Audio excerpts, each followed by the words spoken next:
Greetings, space travelers. Welcome home. You just tuned your dial to Spaced Out Radio, the only place where you can own the night. I am your host, Mr. Rob G. And tonight we're broadcasting to you on our terrestrial affiliates across North America and digitally on TalkStream Live, KMPL, and Odyssey Radio. Remember, you can access our archives for free at youtube.com/Spaced Out Radio. And while you're there, please hit the subscribe button. Don't forget to hit us on Twitter and Instagram at Spaced Out Radio and at Spaced Out Radio Show. Our website is Spaced Out Radio, where the options are endless. You can stay up to date with the SOR Newswire, get some official Spaced Out swag, plus rock out to some Bumblefoot and so much more. Tonight on this Sunday night for After Hours, we're going to have another great show. We will be getting into it with Ross Allison here, who is an author, ghost hunter, parapsychological investigator, TV personality. The list is endless, and we'll be getting into some really good stuff with him. And but what we do here at the beginning of every show is we welcome everybody in the door. So I want to see who it is that we have. Who do we have here? Who's first tonight? We do this. We go through this all the time. I can pretty much guess if I use my psychic ability, then I probably could just tell you right off the bat. I'm pretty sure everyone can probably tell me before I find it here who's number one. And that's going to be none other than Race Fan. Good evening show. So Race Fan gets the gold, it first wrench in, and we get to Mothman with the silver saying hi guys, and then Kurt M with the bronze. Other than that, we do have our honorary mentions, which would be Brown Dwarf. Appreciate you for coming in. Thank you for showing up tonight. We have, let's see, we do have Jimmy Gonzalez, who has stepped in, says, I'll be watching, popcorn, emoji. Okay, love it. We got Brad Ford throwing up the horns. Love it, love it. Thanks for coming in, Brad. We got Paul Demon or Paul Demon. I don't know how you want me to pronounce that. Either way, we have Roger Murray. Roger Murray, thank you for coming in. Always dropping some extra information for us in the chat. Appreciate you. We also have Mary R. Hello, everyone. Thank you so much for coming, Mary, and thanks for participating in our show. We have Nicola Perry Jr. Good evening, fellow space travelers. Good evening, Rob G. Good evening to you, Nicola. Let's see, who else do we have? We also have Deb from Sacramento. Hey, youngins, good to see you all. Good to see you. Thanks for coming in, Deb. Let's see. Okay, let's see. We got Roger Murray. Jessica S. With blue hen, pink waving at Mr. Rob G. Moz chatters. Okay, yeah, they have to fix that in StreamYard. But thanks for coming in, Jessica S. Let's see. We have Lars Jansen. Good morning, all. Good morning to you, Lars. Thank you for coming. Let's see. We have Brian Cheshire. New name. Don't recognize you, Brian. Welcome to the show. Thank you for coming in. And Laura Lobbs. Thank you so much for coming, Laura. We do appreciate you showing up here tonight. And Little Cam 51. Thanks for coming in. Thank you. Thank you. We got Facebook user. Facebook user is back. Hey, team.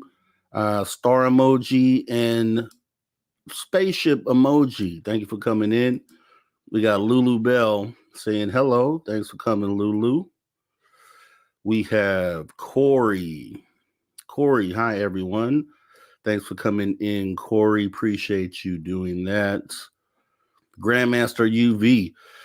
Winter couple trivia is back. Grandmaster UV, you know Grandmaster UV of that fame, and maybe can regain that title here. Maybe tonight. Yeah, let's try it out tonight. Let's see. We got Charlie Don't Surf. Good evening. Thank you so much for coming in, Charlie Don't Surf. And let's see. Doug Shelby. The Doug Shelby, right? The Doug Shelby. Hey, everybody, let's enjoy tonight because the next time we see each other, we have to get through Monday, tomorrow. Ugh, yeah. So hopefully we make this a fun time for you tonight, Doug Shelby, because that is truth. And if you're here in the United States, this is a holiday week coming up. So family, a lot of different things in and out of town, a lot of logistics that you have to deal with this week if you're here in the United States. Let's see, Brown Dwarf. Brown Dwarf, thank you for coming in. Let's see. I say Joe Monk? I don't think I did. Hello, travelers. Joe Monk, thanks for coming. Light Walkers. All right. Great intro. Hello, Rob, Tim, Jessica, Race Fan, Doug, and Brown Dwarf. Thank you for coming in, Light Walkers. Jerry Elmore. Throwing up horns. Thanks for coming in, Jerry Elmore. Appreciate you. David Hayworth saying, hey, thank you for coming in, David. Susan Alloway. Thank you so much for joining us, Susan Alloway. Then we got Christine saying, hi, Rob G, Roberto, Robbie G, it's Rob G, etc. Christine is so hilarious. Thank you for coming in, Christine. I do appreciate you coming. And I think we're almost to the end. Toe Tag, throwing up 1,000,000 horns in a row. That's okay. I like that. Let's get it going. Toe Tag, thank you for coming in. And Derek Galloway. Funny how things happen for a reason. Shows you who is real and genuine when real life events happen. Man, real recognizes real, Derek. Yeah, that's a good, true and authentic statement. Let's see. Disarray. Hello. A lot of new names, and I love that. Thank you for coming in, Disarray. If you guys have not, if you guys are coming here for the first time, we'd love to have you hit that like button, subscribe, and come back for future episodes. We do this 7 days a week, and we work hard to put on a great show for you guys. So we would appreciate you coming back. And let's see. I think we are almost to the bottom here. I don't know if I said Nancy Thames, but I want to say Nancy Thames. Thank you for coming, Nancy. Thank you. Chris 716. What up? Thank you for coming, Chris.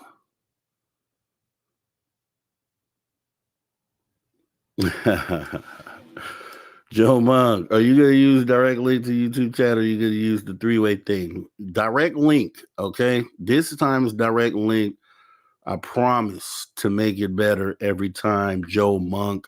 And I'm doing it just for you and for everybody else too, but for you. Let's see. Rob, how your team do? You know what, Paul? I don't think I didn't watch any football today. I was getting ready for the show because I know we play on Thanksgiving, so I don't even participate. But we must have done horrible if you're bringing it up. I'm gonna look it up actually because I'm gonna be wondering all show here. The Ferrets. Hi everyone, thank you for coming in. The Ferrets. We got applesauce. Even K can't come close. Okay. All right. We looking good here. Looks like we are all caught up. So I definitely want to thank you guys for coming in today. This is going to be a great Sunday show. You know, this is the show before, just like a viewer said earlier, before we get into this work week. I think it was Doug Shelby and tackle all the the things that the week brings us, which sometimes are good, sometimes are not.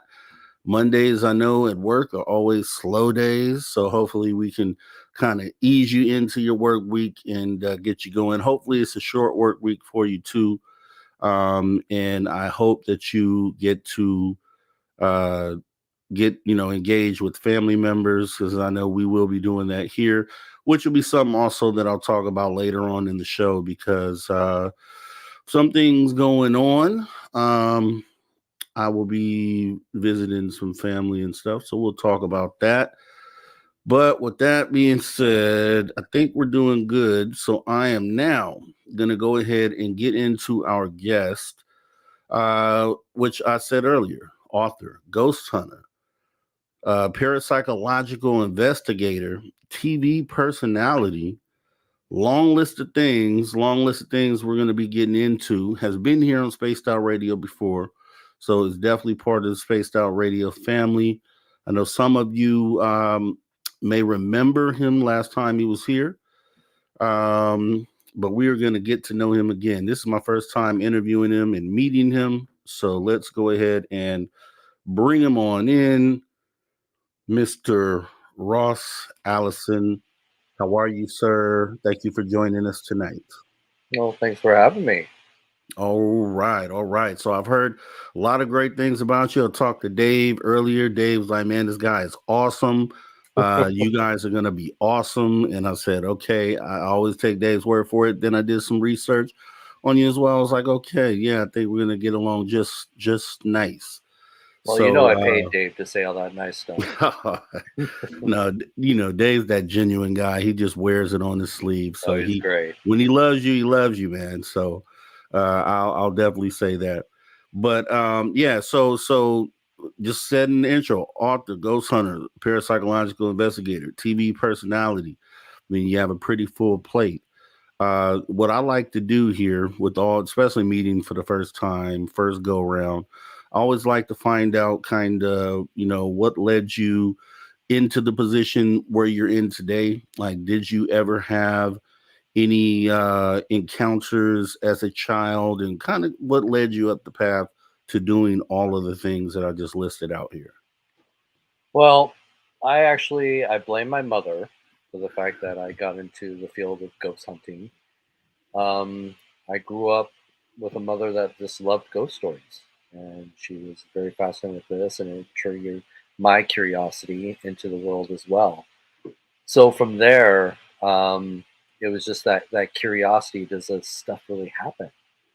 It was that really kind of pushed me into this field. And as I grew older and basically checked out almost every ghost hunting book in the local library and then refused to return them, always claimed to lost them, but I really just hid them under my bed because I just love these books. Yeah. And then I basically I moved to California and got to work with some of the bigger names out there. And it was around 2000 that I had moved back to Washington and wanted to continue ghost hunting.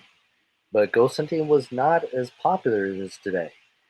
So I basically ended up just calling a bunch of my buddies. And I said, hey guys, it's Halloween. What best time to get out there and do some ghost hunting? Because I knew a great cemetery down the street. And all my friends were just like, hey, let's hit the local bars first. So having a bunch of drunk people in a cemetery is not a very good thing. And a friend of mine just said, hey, why don't you just start your own group? So I did. I started a ghost and it just kind of took off from there. That is awesome. That is awesome. What would have been your first experience that let you know, like, okay, there's definitely something to this? Well, I was not one of those people that had an experience as a child. I was always envious of those. Like I said, it was that curiosity that really drew me into this field after hearing and seeing so many documentaries on the paranormal. Because again, this was before the ghost hunting shows became popular. Mm-hmm. So, I had to rely on shows like, Haunted History and stuff like that. And so it was just watching that kind of stuff that really just triggered that passion in wanting answers. But as I got more and more involved in the field, I started finding myself having some of these unique experiences that people were claiming to have. Now, I'd have to say one of the first experiences that really pushed me into this was when we were investigating Alcatraz. Mm. This is Alcatraz prison in San Francisco. We were one of the first teams to investigate that. And I was kind of walking around. I was ahead of my team. We went into the morgue. Now, this is where they keep the prisoners that happen to die on the island before they ship them off to the city. So I'm in the morgue area, and I decide to go down further. There's a tunnel that goes down into the underground, and so I'm the first one to go down in this area. And as I'm walking down the tunnel, I enter this room, and it's got a dirt floor, brick walls, and a brick ceiling.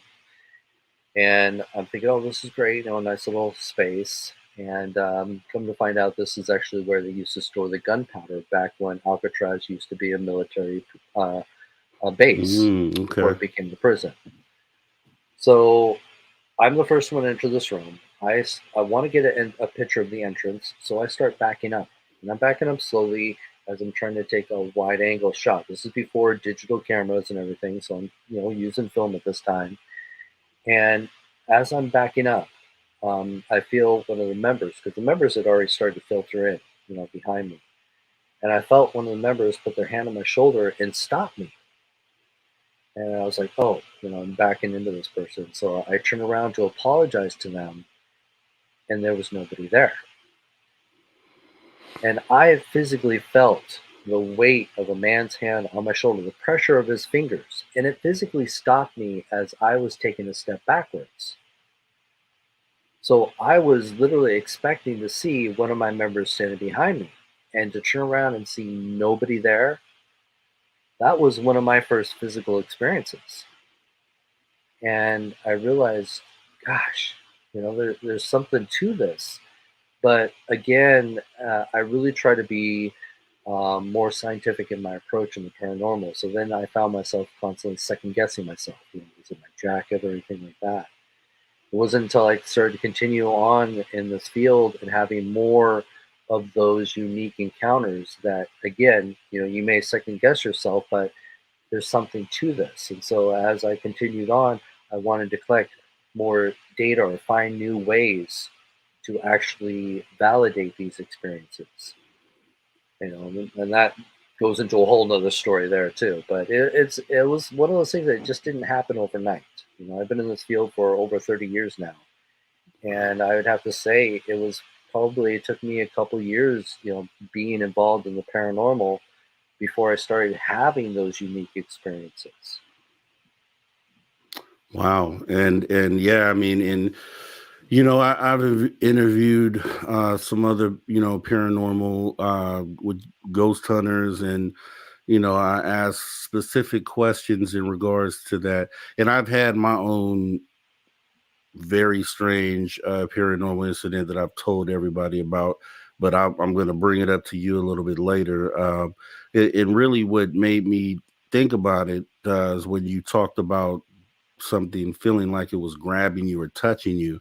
Right. And with my experience, because I've told the story before, but there were times in it I didn't just really correlate it to them probably being part of the same experience until you just said that. Because I've had times here at this location where I'm at now where I've had things that felt like a physical touch, like no denying, like definitely something with the touch with weight to it and everything. So you saying that kind of, but I'll end up getting into that in a moment. But what uh what would be, I guess, in your 30 years, what would be one of the most compelling uh incidents that you would come across, like something that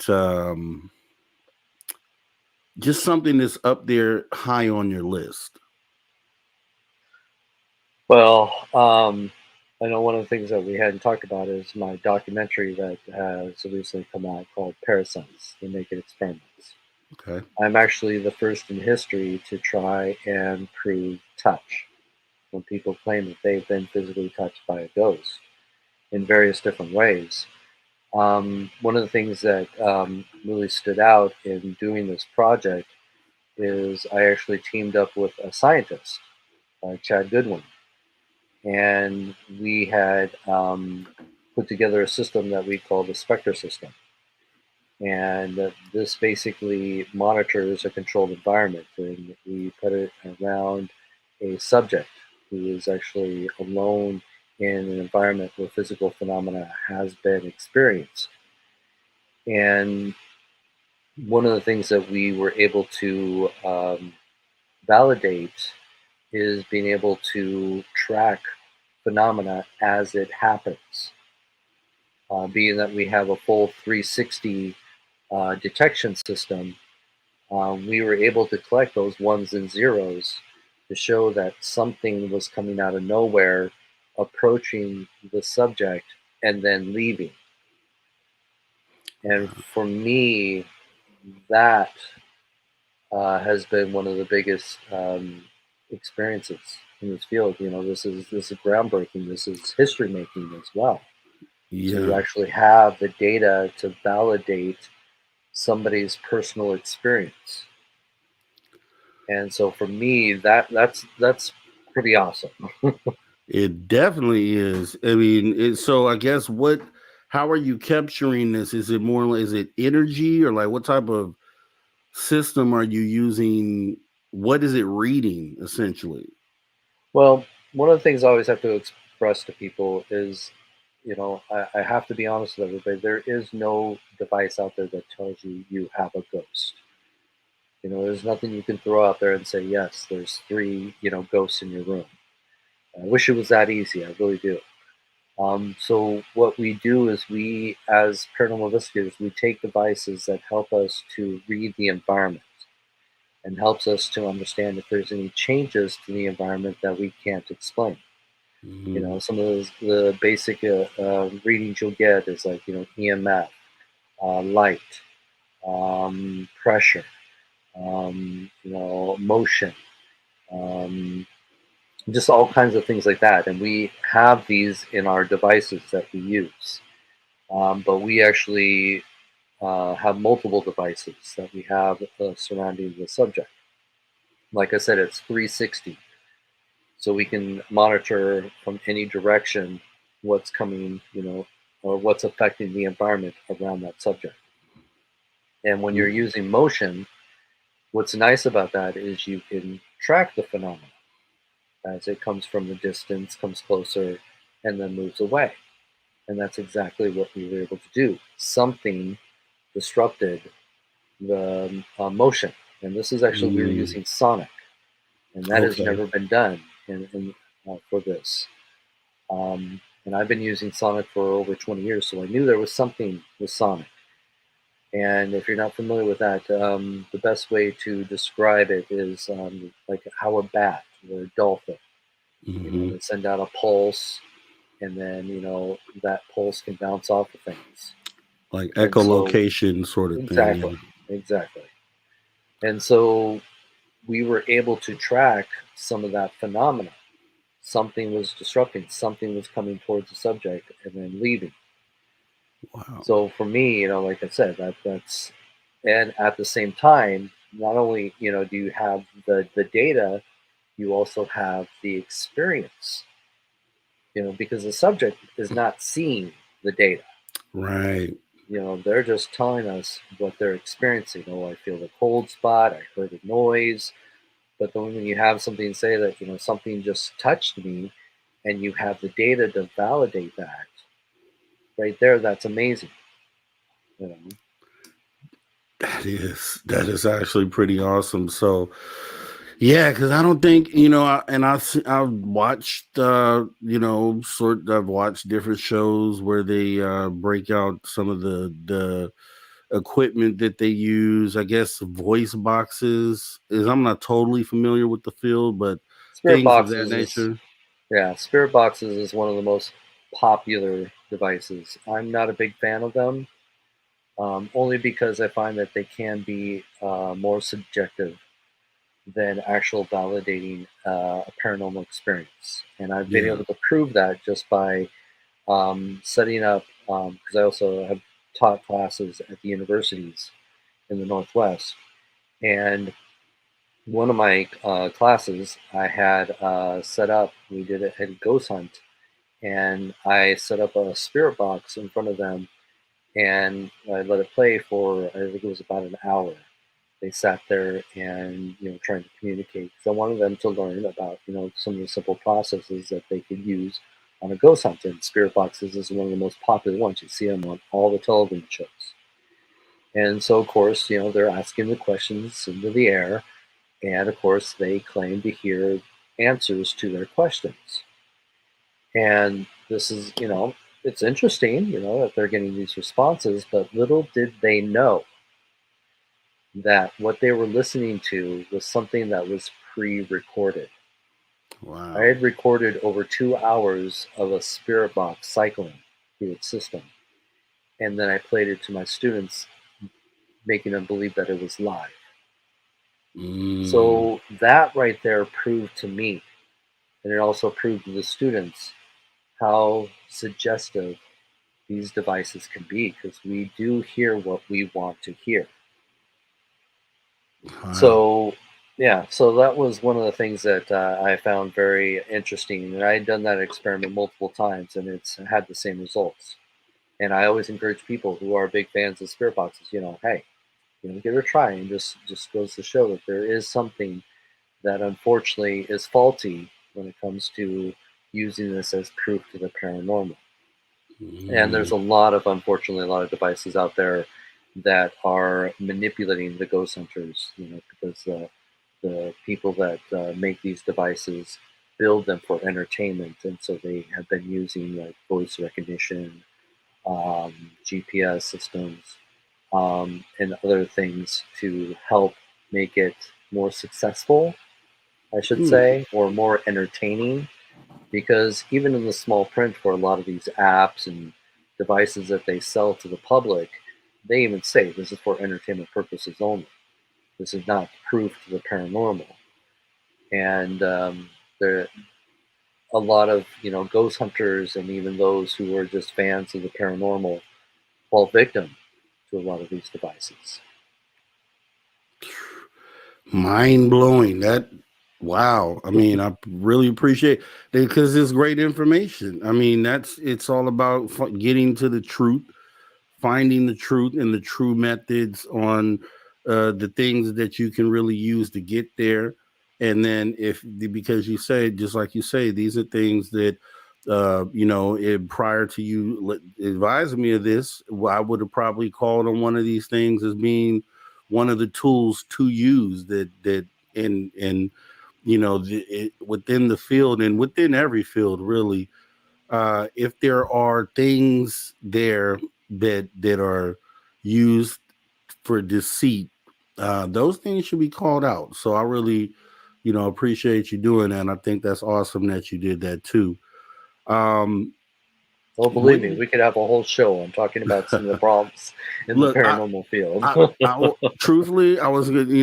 I mean, and at any time, feel free because I believe that is something I don't like to perpetuate things that aren't true. You know what I mean? So it's some of those things that people need to know. I'm sure some people were probably shocked by you advising people of that. And that, I mean, that's wonderful to do because you running that test showed right away that people are just susceptible to believing what that was. And it's not necessarily anything that you can use to back up a sighting. So that's awesome. And yeah, you can go there at any time. But I guess, Well, yeah, go ahead. Go ahead. I do want to kind of go a little further into this because I don't Yeah. want to make anybody who's a fan of spirit boxes, feel like I'm attacking them or anything like that. Sure. The phenomena does go back, I believe, to the 50s when they claimed to have captured spirit voices coming from dead radio signals. Turning your radio station to a dead station, and you'd hear that static. Mm-hmm. And then suddenly a voice comes through the static, and they thought that was spirits. It Okay. was not a system where they constantly, twisted the dial back and forth to try and pick up voices. So there is a root to that, and I want to make sure people know that the correct term for that is RVP, radio voice phenomena, and that's when they believe that spirits were communicating through radio signals. I would be a little more open to it if people were more reliant on devices that just use static, that just went through dead stations or just that white noise sound and were able to pick up voices. The problem is it's a lot of situations where when people are, listening to spirit boxes and they're cycling through all the different radio stations and they're asking questions like, how old are you? And you have a situation where radio stations are constantly calling out their call letters and numbers. So it's so easy as it's cycling through all these different stations to pick up a number or to pick up a letter or even to pick up a name. As being a host of the show, you're calling out your name all the time. Sure. So are other hosts. Or introducing the next artist for the song. So there's a lot of that you'll run into. People want to argue. Well, I got this name. And yeah, it's clearly you can hear a name that maybe right after you ask, what is your name? So there's a lot of flaws in that system.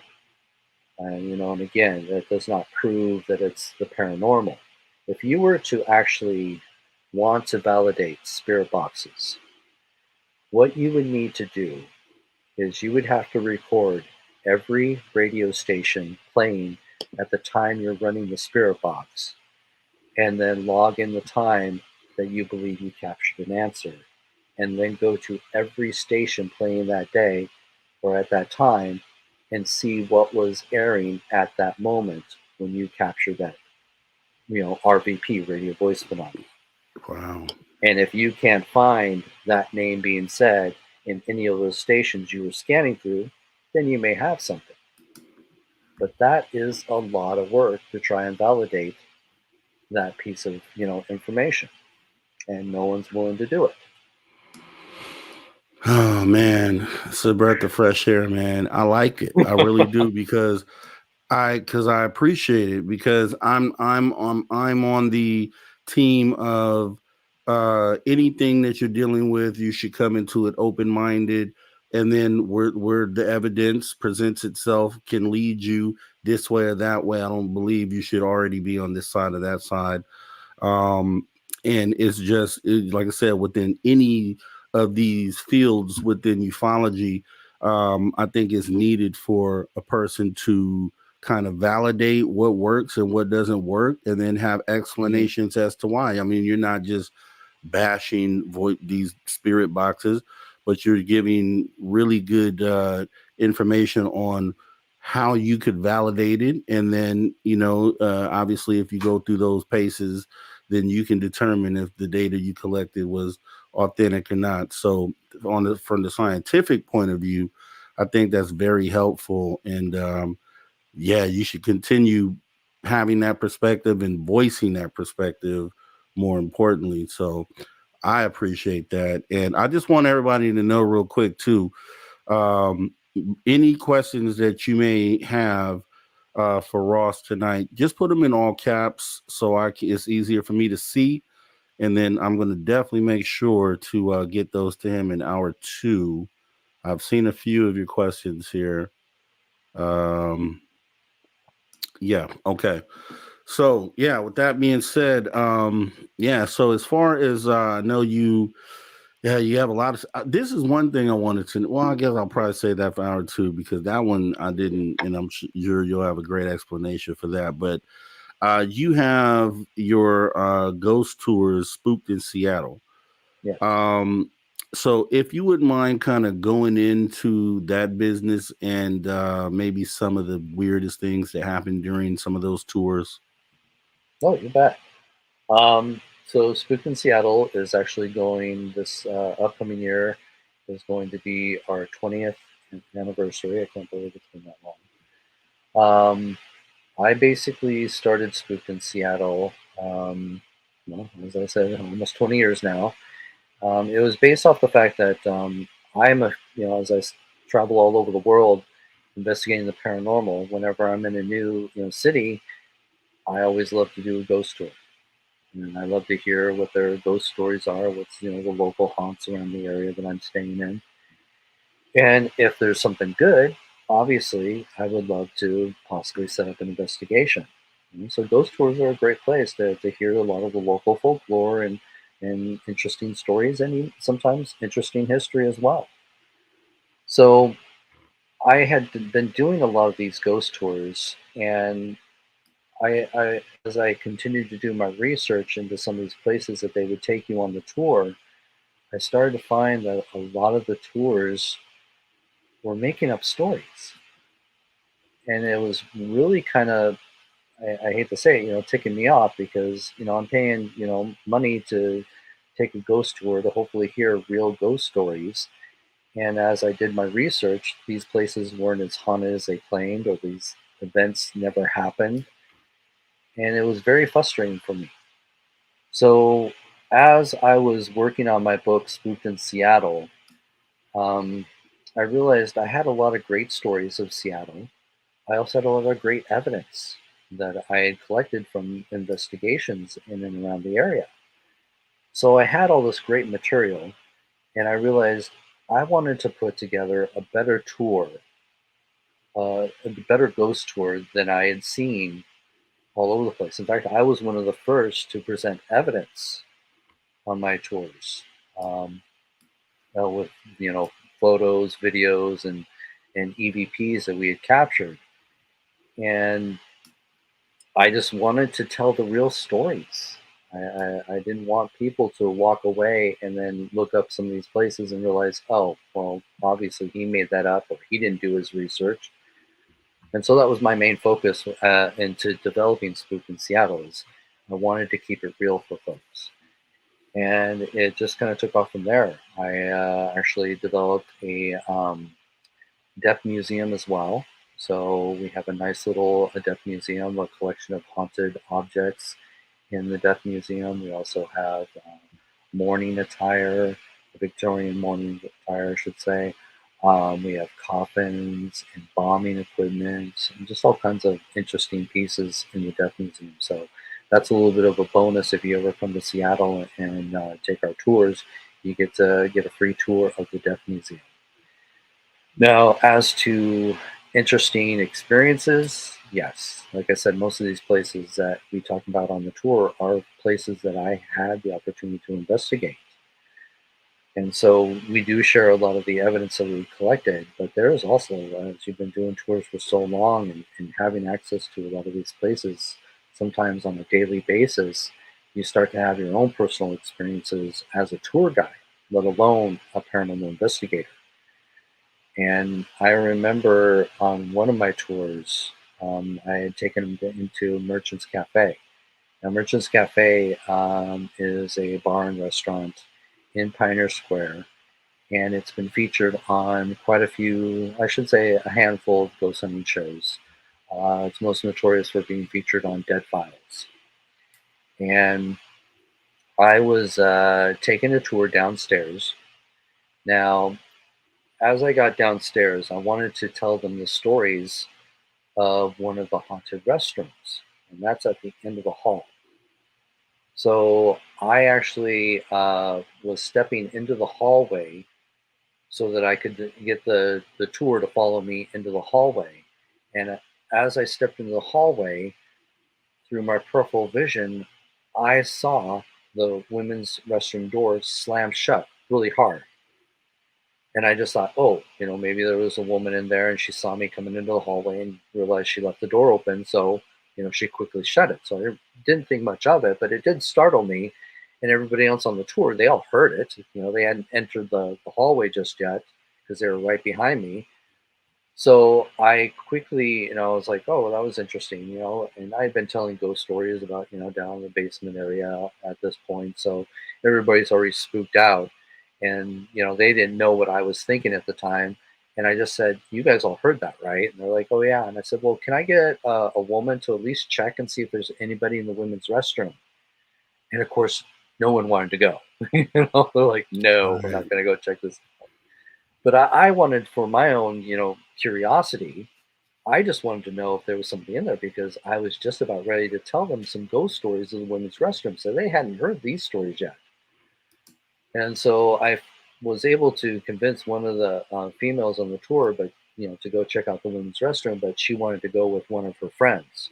So she grabs one of her girlfriends and they both go in the women's restroom and there's nobody in there. And I was just like, oh my God, that's awesome. That I had this experience and now I can validate that because they all heard the door slam. They didn't get to see it. And I only saw it through my peripheral vision. But just to have that experience. And then I got to, boost it by telling the ghost stories of what had actually happened in the women's restroom as to why it's haunted. And I can tell you those stories if you like too. Yeah, definitely. Just getting into those. I had because so as a ghost hunter, so do you team up with other people who specialize in other parts of the paranormal, like maybe mediums while you're ghost hunting or anything along those lines? I have, definitely. I always keep those channels open. Um, it's one of those things, though, that I have to have had worked with you or get a chance to work with you a little bit more on smaller cases or on your own personal level, maybe joining you on something that you're doing or what they're doing, just so I know if there is really something there. Mm-hmm.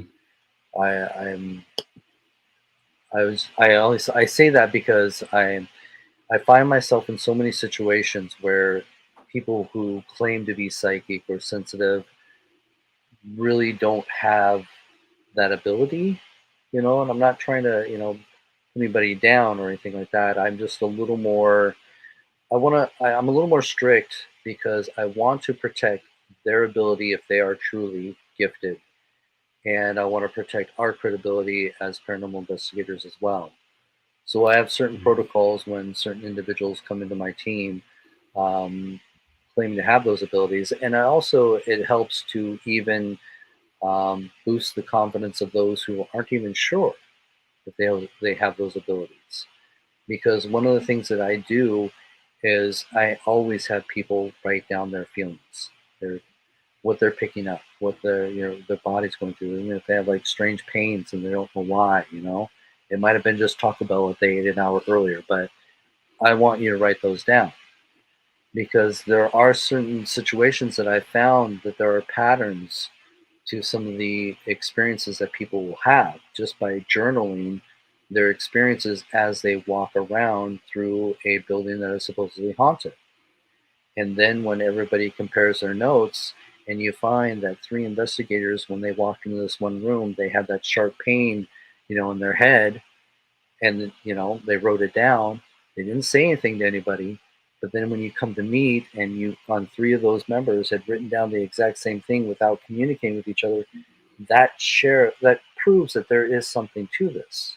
Now, Yeah. it may be the environment itself that affects the human body, or it may be something that could be psychic phenomena.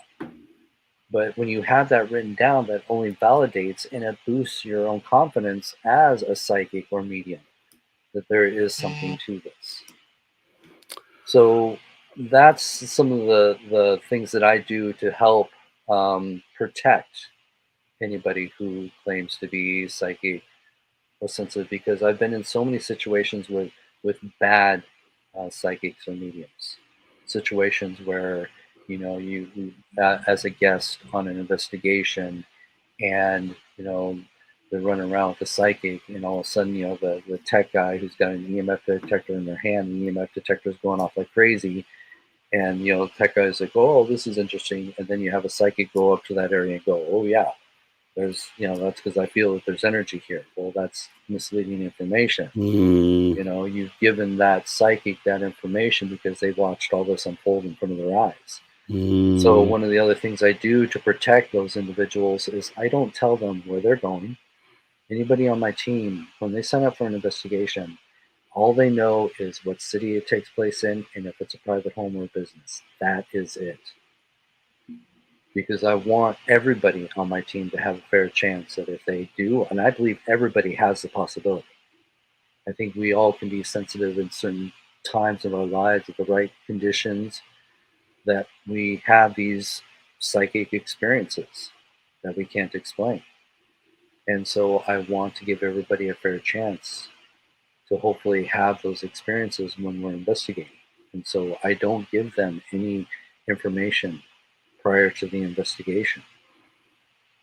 Yeah. So, and as they're journaling their experiences, then we have something to validate those experiences, because, two, by journaling your information that you're picking up, then when we go back and we start to review the case, and we say, hey, did anybody pick up anything in, the library? We always have the psychic go first if anybody has any feelings or any information. And then it's nice when, because they didn't have any prior information, you have other things to help validate that for them.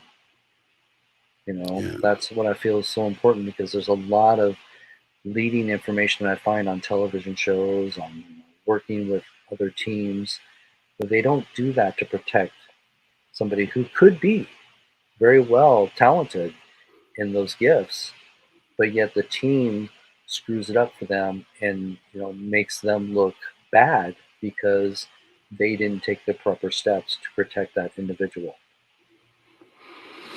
Awesome. And yeah, I think we really should in hour two get into some breaking the myths type of stuff, like things, with your knowledge that you have and experience in this field. Because I think like cataloging this in this fashion, like we're doing today, is going to be very helpful for those like even myself who are newer to the paranormal area. And, if you could dispel a lot of myths up front, then that makes sifting through the other data a lot easier. Mhm. So I know we only have about 10 minutes till break. So if you wanted to go into some more of those stories that you've had while ghost hunting on your tours, that'd be awesome. Kind of fill in the time. Then we could jump into the other stuff in hour two. No, you bet. Now, one of the things that we share on our tours of Pioneer Square is an EVP that I captured in the Seattle Underground. Now, I was used to be a tour guide for the Seattle Underground tours, and so I had access to the underground quite a few times, especially when there was, media that wanted to talk about ghosts. I was usually the guy that they would set them up with and take them on a tour of the underground, and then share some, some stories and stuff like that. And I remember I was in one section of the underground, and we had pretty much had been wrapping up, so they wanted to, talk about some of my personal experiences as a ghost hunter investigating the underground, and I was telling them about some of the equipment that we had actually used. And as I'm talking about this equipment, the audio guy just calls out cut, stop, we need to redo this. And so we stopped, and I started over again, and of course he has to stop us again. And he's like, I don't know how to explain this, but I'm just getting some disturbances, and I can't figure out what it is. And so he stops and he goes to play it back, just so they can try and figure out to fix this error, as they're trying to record me down in the underground. And to their surprise, what they picked up was children singing while I'm being interviewed. Wow. You can hear children singing la la la in the background, clear as day. It's not like second guessing, like you have to strain to hear it. This is what we call a Class A EVP, where everybody hears kids singing around me. And so, they gave me a copy of it, and I was just like, wow, this is amazing. This is what we call EVP, electronic voice phenomena. And as I did research, I found that during the days when the underground tunnels were just abandoned and just basically used as storage for a lot of the businesses up above, a lot of the children, the local children, would sneak into these underground sections and play. Especially if it's raining or busy on the Seattle streets and Pioneer Square, they'd have these little areas that they could play down in the underground. Mm. And I think what we captured is a residual of these kids having a good time singing and playing in the Seattle underground. Wow, that's crazy. That's I mean, because if anyone knows about, I don't know if all cities have these undergrounds, but I'm from Sacramento, and Sacramento has an old underground as Mm-hmm. well. They take you on tours through, and I'm just imagining, I could see that easily being a thing. Now with that, there's especially back when the underground was something that was being used. For Sacramento, our underground used to be at ground level, and then they built Right. over it, which now makes it Exactly. the underground. Is that the It's the same for same thing with Seattle? Seattle. Yeah. Okay. So do Seattle you get basically, what's that? no, go ahead. Well, I was going to say, yes, Seattle was built at sea level. And when they had their Great Seattle Fire, they had an opportunity to rebuild their city and get them above the sea level because it would help with a lot of the drainage problems that they had in the Mm-hmm. city itself. So, since they're right next to the water, the Bay Area, they decided to basically build the city up one level, one story higher Mm-hmm. in most of the Pioneer Square area. And so this created those tunnels, but the tunnels didn't connect like excuse me, from block to block. It basically connected around the block. So you have this big waffle grid of the city that had these underground tunnels that basically extended the basement of the business. Mm-hmm. And Exactly. so during throughout its history, it was basically used for speakeasies, for prostitution, for opium Exactly. dens, because they were just hidden locations that were easy, just board up a wall and have a secret room behind that wall that basically was directly underneath the city sidewalks. Yeah, And so that's what I that's was where we get, I was gonna yeah, say, that's that's what I was where we gonna get a ask lot of, you. we're talking at the same time here. I know. Um, I was just gonna say that's just basically where we get a lot of our ghost stories from too, is because of all the horrible things that happened in these shady areas of Seattle, in these underground areas. So go ahead. What was your question? Yeah, no, I was going to ask you just exactly what you just said. So, those areas being used for all sorts of different things throughout history, Hmm. you would naturally think that there's all sorts of activity going on from just those things alone. Um, and I guess with the like 5 minutes here, let me ask you on your tours because I don't know you when it comes and I'm when it comes to the paranormal. I know that obviously when you're ghost hunting, you're in detection mode essentially. But do you ever get a sense of what it is that you're dealing with? Like I know the medium probably would help there, but on your own, do you ever feel that you're in the presence of something good or something not so good? Does that ever come across to you? Um, yes. I don't tend to always put myself in a situation where I can open up more to the spirits or to the energy in the environment. I find that as a leader of the team, I tend to know a little bit more information because I need to as a leader. You need to know a little more information so you can direct your team in the right direction and how to proceed with the investigation. So I tend to be that person on most investigations. So I don't always have the opportunity to just step back as an investigator and just take in the environment to be more observant of the environment. And so that unfortunately doesn't always happen. But yes, I've been in situations where I've had that opportunity. I've, been able to, without hearing the stories, you know, be able to have those experiences in a room where this room just feels odd to me. And again, it could just be environmental, but it could be paranormal as well. And, going back and keeping my journal and going back and then hearing the stories and then finding out, wow, those three rooms that I had those feelings ended up being the rooms where most of the activity has been reported. So for me, okay, there's something there. And as I try to be more scientific, I want to find out, is that paranormal phenomena that I'm experiencing, or could there be some sort of natural answer to it, and it could be just the environment? That's where, as paranormal investigators, we need to challenge ourselves more.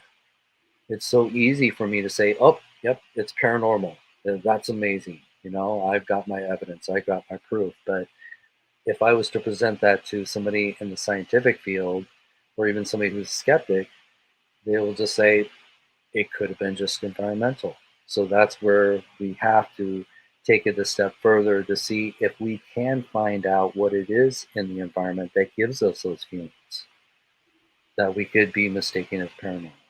Just more work that we have to do that unfortunately not enough of us are doing to try and validate those experiences.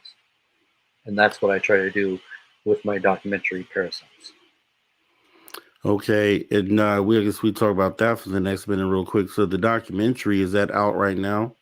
It is. It's Okay. available on a lot of the streaming outlets out there. It's won a couple of awards already. It's up for a couple more.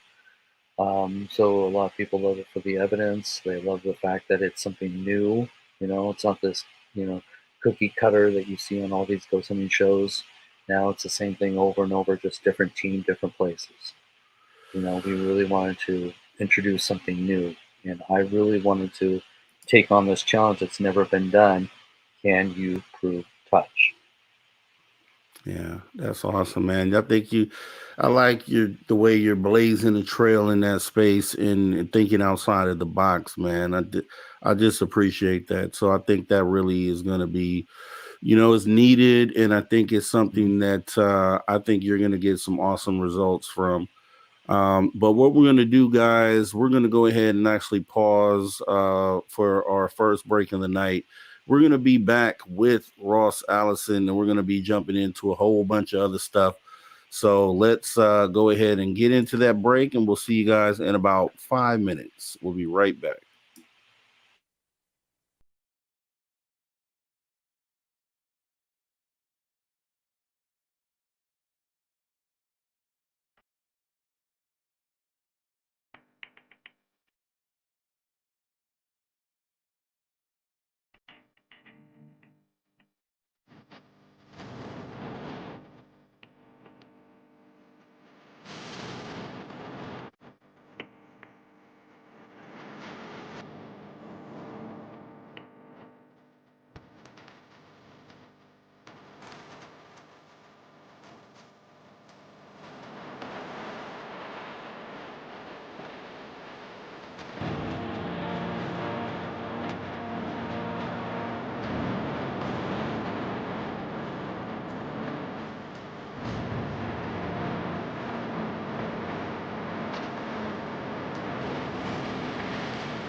All right, everybody. Welcome back to Spaced Out Radio After Hour number 2 with me, your host, Mr. Rob G, and our guest, Ross Allison. As we will be jumping to a lot of your questions later on in the hour and some of the questions that I actually have as well. But before we jump back into the conversation, we have the SOR fan party coming up. I'm going to keep telling you guys about this because I want to see you there. May 10th through May 12th, 2024.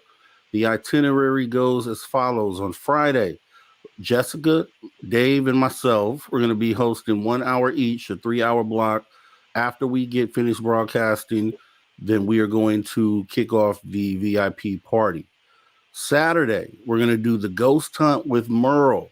Okay. Then Saturday night, we're going to do the UFO Skywatch with Melinda Leslie.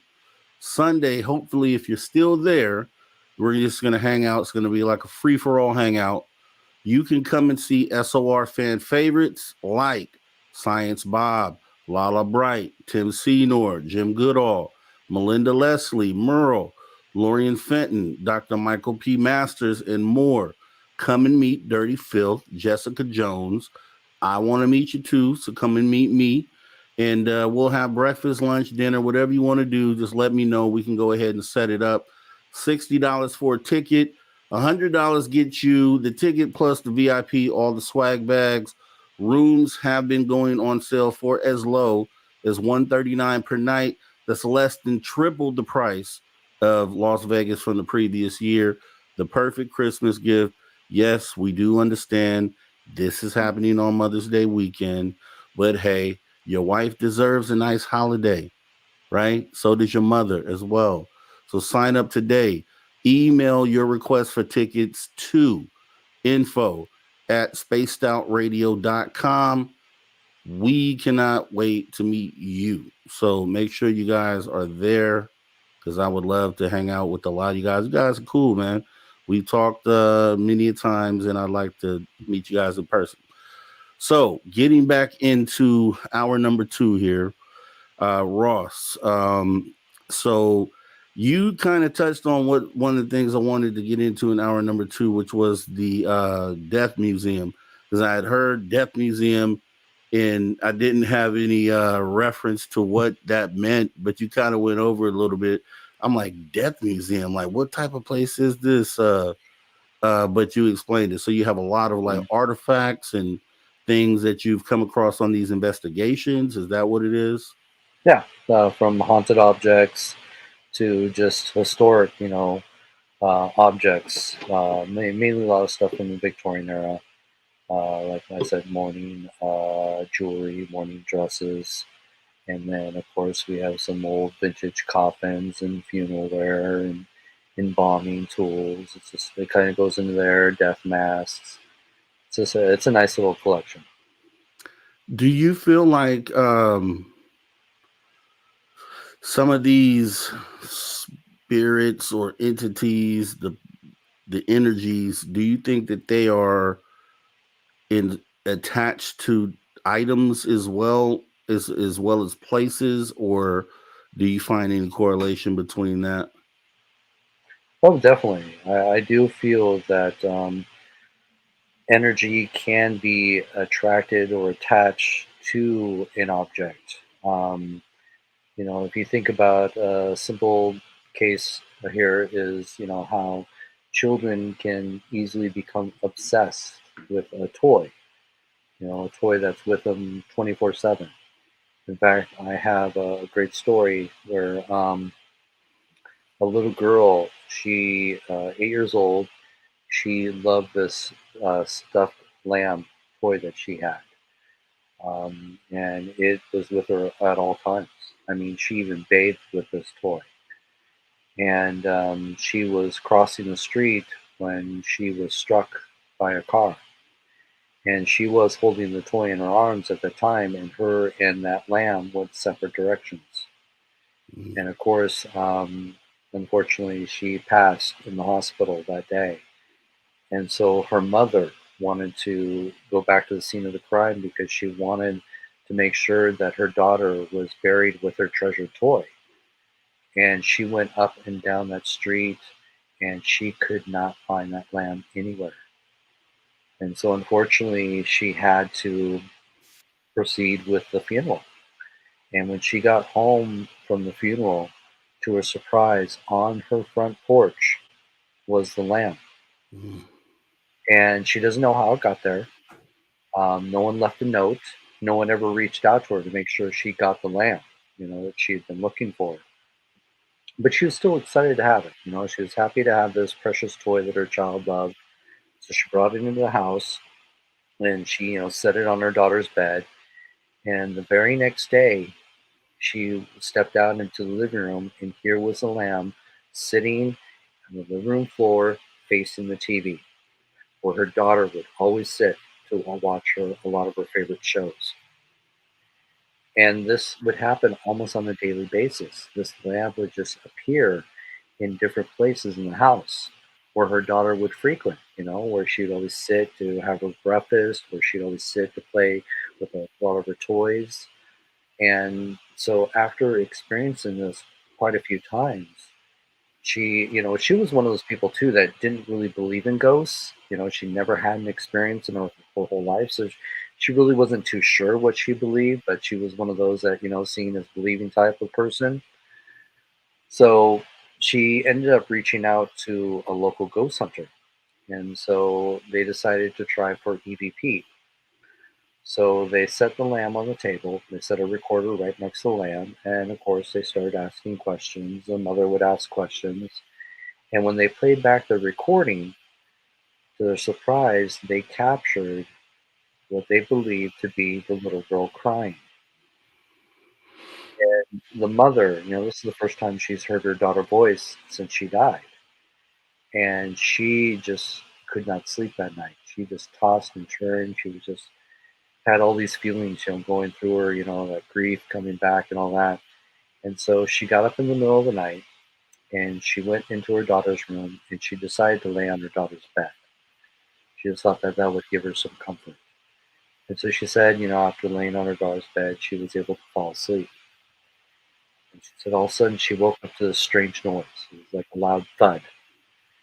And she looked up and she saw her daughter standing in the doorway.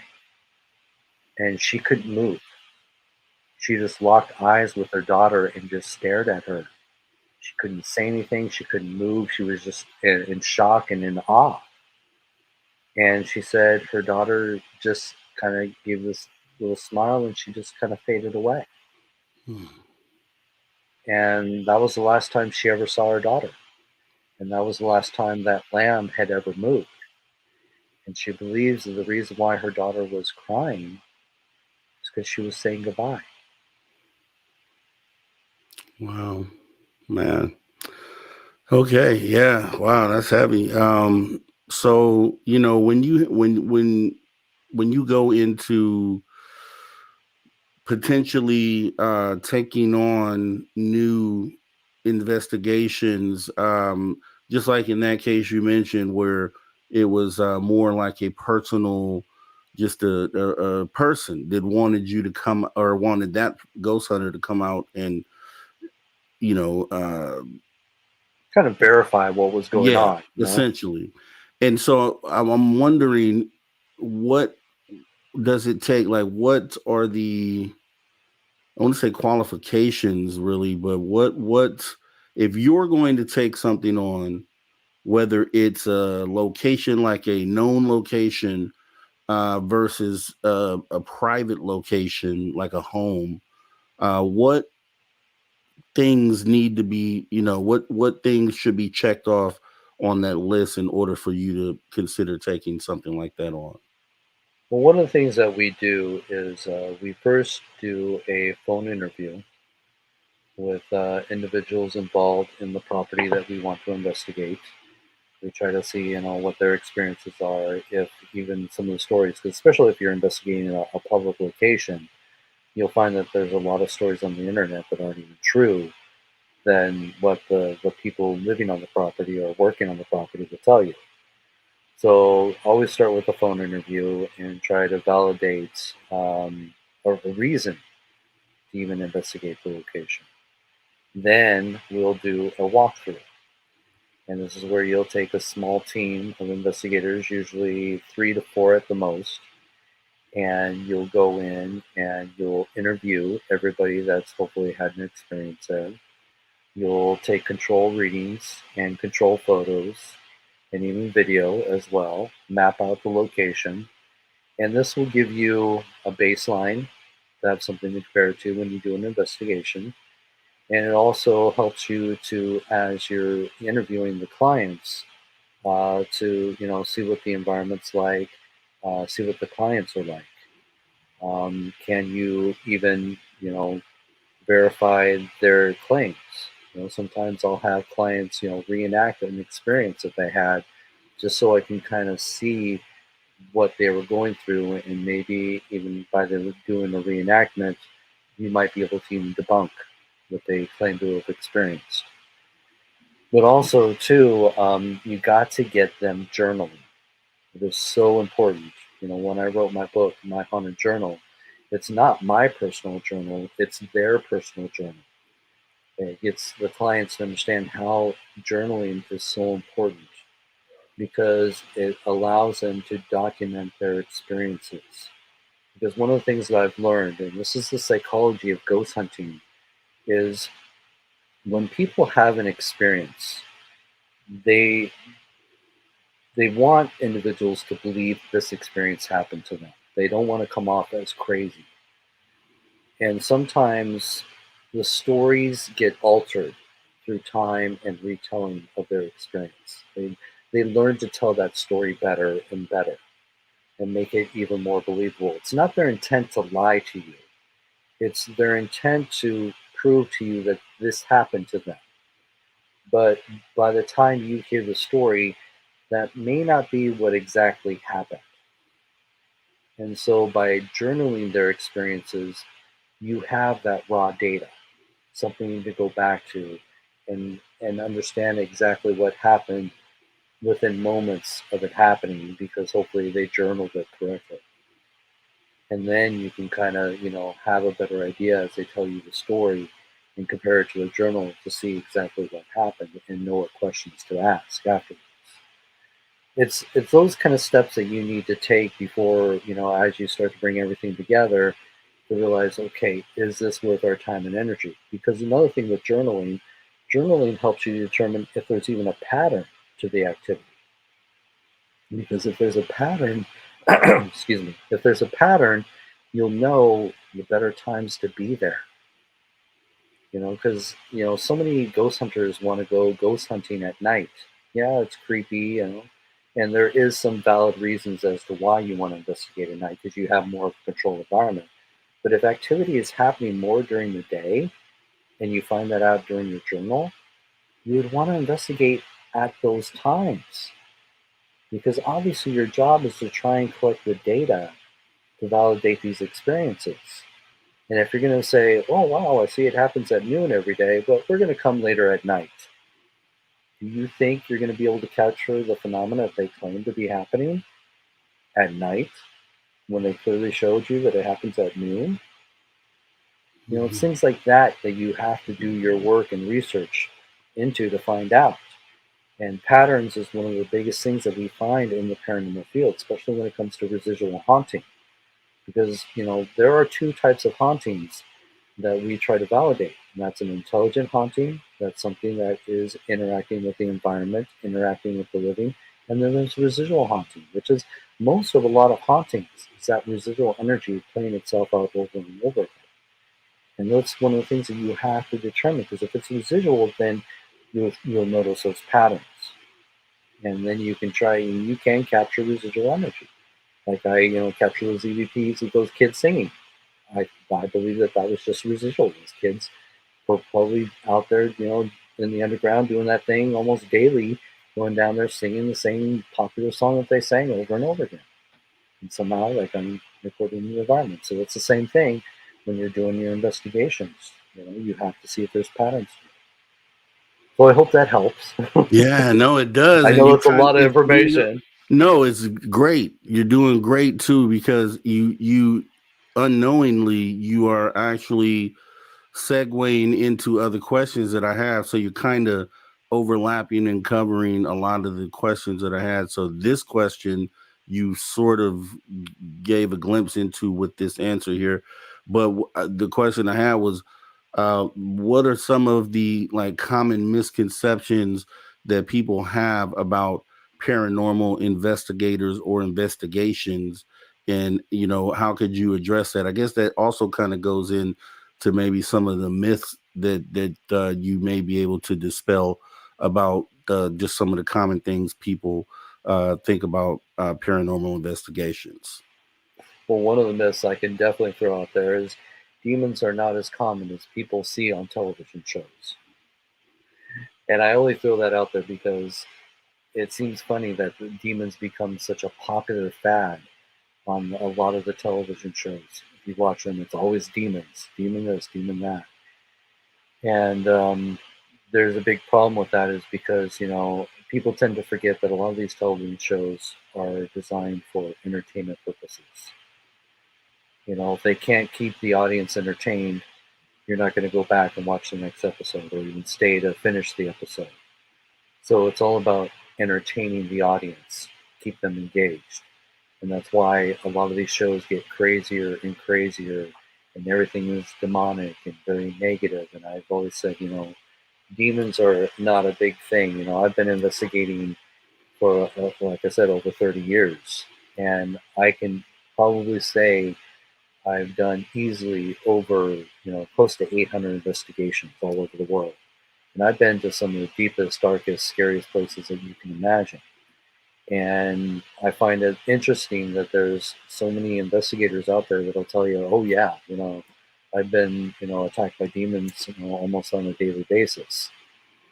I'm like, really? That's interesting, and how do you know it's a demon? Oh, because it said it was a demon. I'm like, how did it say it was a demon? Oh, because my voice box, my spirit box said it was a demon. And this is where I kind of have to throw some of that, I guess, skepticism into it, being more, scientific in my approach. And I also, want to remind people that a demon would not identify itself. If we're going to go into that, belief system, I don't bring religion into my research because if you're trying to be scientific in your approach, you cannot be biased. Right. You have to go with what we know and not with what we think we know. And if you're going to be following a religion and bringing that up to the forefront, then obviously you're going to be biased in your research. So you can't do that if you want to be, or if you want to build some credibility to the field, you know. And again, I'm not trying to attack individuals on how they investigate. I'm just trying to help open people's minds and help us as a community of ghost hunters how we can better ourselves and how we can help have more serious evidence rather than suggestive evidence that we find out there. But anyways, as I was saying, if we are to go into the religious aspect of what most people believe demons are, a demon is an entity that's out there to manipulate the living to commit sin. That is their goal. That's what the scripture will tell you, right? That's the most common thing that people will agree on. So a demon, if I was to be in a room full of 6 people, and I said, "Hey, is there a demon in this room?" I don't think the demon would raise its hand and say, "I'm over here." It's going to be a situation where if there was a demon in the room, it would probably manipulate the living to think, "Oh, I'm your Aunt Carol," and convince you've got to do this to commit sin. Right. That's how I believe a demon would work. But they seem to claim that there's demons everywhere now. Most common thing that people will experience now are demons. And another thing too that people always label demons is whenever they have a negative experience. Something slapped me, something pushed me, something scratched me. I heard something growl, and I think, oh, those are all signs of a demon. And I've always had to remind people that you have to understand that has been a lot of people that have been assholes in our lives. And who's to say that when they die, they can't continue to be that jerk? You know, they I've can't heard that. continue to Yeah. be that mean person. That grumpy old man that doesn't want you on his property. Why wouldn't he push you out of his house? You know, Right. there's a lot of that, and so people always want to jump to the conclusion just because they've had a negative experience. Oh, that must have been a demon. No, it could just be somebody who just doesn't want you there. But then there's also the situation that when people see a dark shadow, what some people like to call shadow figures, I believe that is just another form of apparition. And if you were to apply a simple science to it, if we consider spirits are just a form of energy, now that energy become in different waves of strength. It could be very weak, it could be very strong, and there's lots of in between there. So I've always said, it takes a lot of energy to produce light, and if you're able to produce light, then that gives you color. All right, gives you more details as to what you're looking at if it was able to produce light. But maybe it doesn't have enough strength to produce light, but it definitely has enough to let you know it's there. So it will just show up as this dark mass. And I think Mm. that is just another form of just an apparition. You can't just scream and run out of the room and say, oh, I just saw a demon. I've had a lot of experiences where this dark mass has been seen, and it was a very positive experience. It wasn't negative. So I just think those are some of the things that people are constantly throwing out there. And, because they're taught by television shows. So I You hope that said helps a little something bit. awesome. Yeah, you're doing, like I said, you're doing that. And you keep doing it. You keep segueing because I had this already queued up for you because I told you at the beginning I had a crazy weird. So I'm just going to go ahead and go over that. They've heard it before, but I want to say it again for you. So in this house, been living here maybe 3-4 years now. I'm out in Bakersfield, California. So for maybe the first year and a half living here, I'd be in this room. It's the man cave now. It's a studio, but I would hear because I'm in here literally 2 in the morning, 3 in the morning, and I would hear literal physical footsteps above my head, right above my head here, walking in that direction. And when we first moved here, I wasn't immediately thinking paranormal. I'm thinking, which still was a crazy thought. I'm thinking that there's either someone in our crawl space or there's someone walking across the roof. Either way, that's very a strange thought, but I didn't attach it to paranormal initially. So what ended up happening was it would happen over and over again, and I would sit here and I would just be like, wow, that's crazy. I've gone out into the garage area to even check. It really had my mind going. So one day I'm sitting down at the dinner table. My daughter, we're all sitting at the table, and I bring it up. I'm like, you know what? I've been hearing these footsteps walking across the roof, like someone is up there.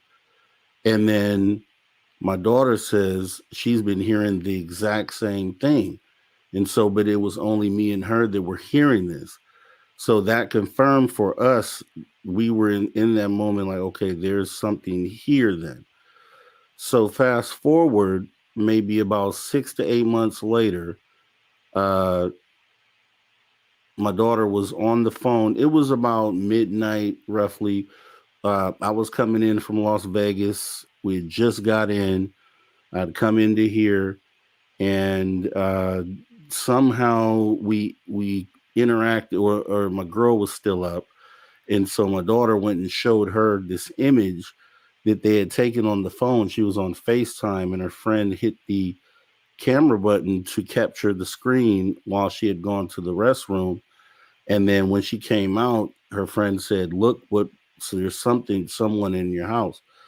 So they come and they show me this photo, and I'm already in this field. So I'm like, okay, that appears to be a shadow person. And she didn't have a clue what that was. So I didn't want to really scare her in the moment. So I told her, I was like, that's a thing. I was like, you probably should go and research it. You can go on Google, take a look and see, and so she did. And then the next morning, I talked to her again, and she was really like petrified because she found out, that it was related to potentially something that had passed on. So, with that being said, this is the image that was caught here, and I wanted you to see this here. It's crazy. So I don't know if you can see that, but here goes. I'm going to show it a little. I zoomed in on it, and if you can see that, that's the full body. And there's no one Yeah. in this house that would have been able to make this shadow. The light source is directly above in this hallway. There's no, everyone. I have a son that was asleep in the room on the left, door closed, and no one else could have been there to make this shadow. So, with that being said, when you went over how, it's just an apparition doesn't necessarily mean that it's something that's evil, doesn't have to be anything that's evil, but that is what I captured in my house. And with that being said, from that moment forward, um, didn't hear anything else walking on the roof. And as far as I know, we haven't had any more of those sightings, but something for sure is in this house. So if I were to bring this to you, which I guess I am doing that right now, but if I were presenting this and saying, hey, I need you guys to come and check this out, would this be one of the cases that you would pick up based off the evidence, or where would you take something like this? Well, definitely, I would have to sit down and interview you, try to get as much detail as we can of your experiences. Check out the environment, see if we can, try to. You have to try and debunk things first before you can label it paranormal. Mm-hmm. And a lot of investigators don't want to or don't know how to go about debunking things. It's too much work, or they're not trained on how to do that because the shows don't show you how to do that anymore. Mm. That's not what it's about anymore. So I would go through each individual experience that you've had and see if we can try to debunk it first. Mm-hmm. Then from there, we would, like I said, get those baseline readings. Um, see if there's anything strange in the environment going on that we can't explain, and then then you go to the next step where it's actual a full-on investigation. Man, when I heard about when you talked about the way that you were able to capture the motion and everything, I'm totally intrigued at that point. I'm like, man, I need that setup. But it isn't, and I've talked, like I said, I've talked to other paranormal, I've talked to other mediums, I've talked to, um, other people that ghost hunters as well. And a lot of them say, if you haven't seen it lately, or if you're not being affected by it currently, then the best thing to do is to kind of just let it go. Is that your outlook as well? Well, sometimes, my question is, how long were you living in the environment when you were until you started to experience that phenomenon? It was within the footsteps started happening within the first 6 months of us being here, and lasted for maybe, let's say, about a year, just off Okay. and on, not every day, just off and on. But when it happened, it was clear walking across the roof, like no, like is someone's up there, you know what I Mhm. mean? And yeah, so it lasted for about it happened within about 6 months of moving here, then persisted for about a year. And I didn't really notice it. There was about a 6 month, 8 month break between the last time I heard it and then when that image was captured. And that image was captured last November. So it's been about a year. Okay. So a lot of times we find that when you're dealing with an intelligent haunting, sometimes it's the cohabitating that is not really the issue. They, sometimes they just want to let you know that they're there. And once you've Yeah. acknowledged that, then it's fine. You know, Yeah. just to let you know, hey, I'm here. And I'd have to ask, has your attitude changed at all since you accepted the fact that there's something there? Like, do you talk to it? Do you say, hey, You know, hey, George, did you give it a name or anything like that? Sometimes when your attitude changes too, and you start to acknowledge it and greeting it, that's one of the things that I've constantly told our clients is a lot of times when you change your attitude and realize that if something was trying to harm you, because a lot of times fear kicks in because we're trained through media that we're supposed to be afraid of this. Most of the cases are going to tell you that they're out to harm you, to right. kill you and all that stuff. That's why we have all these scary movies that trigger those thoughts.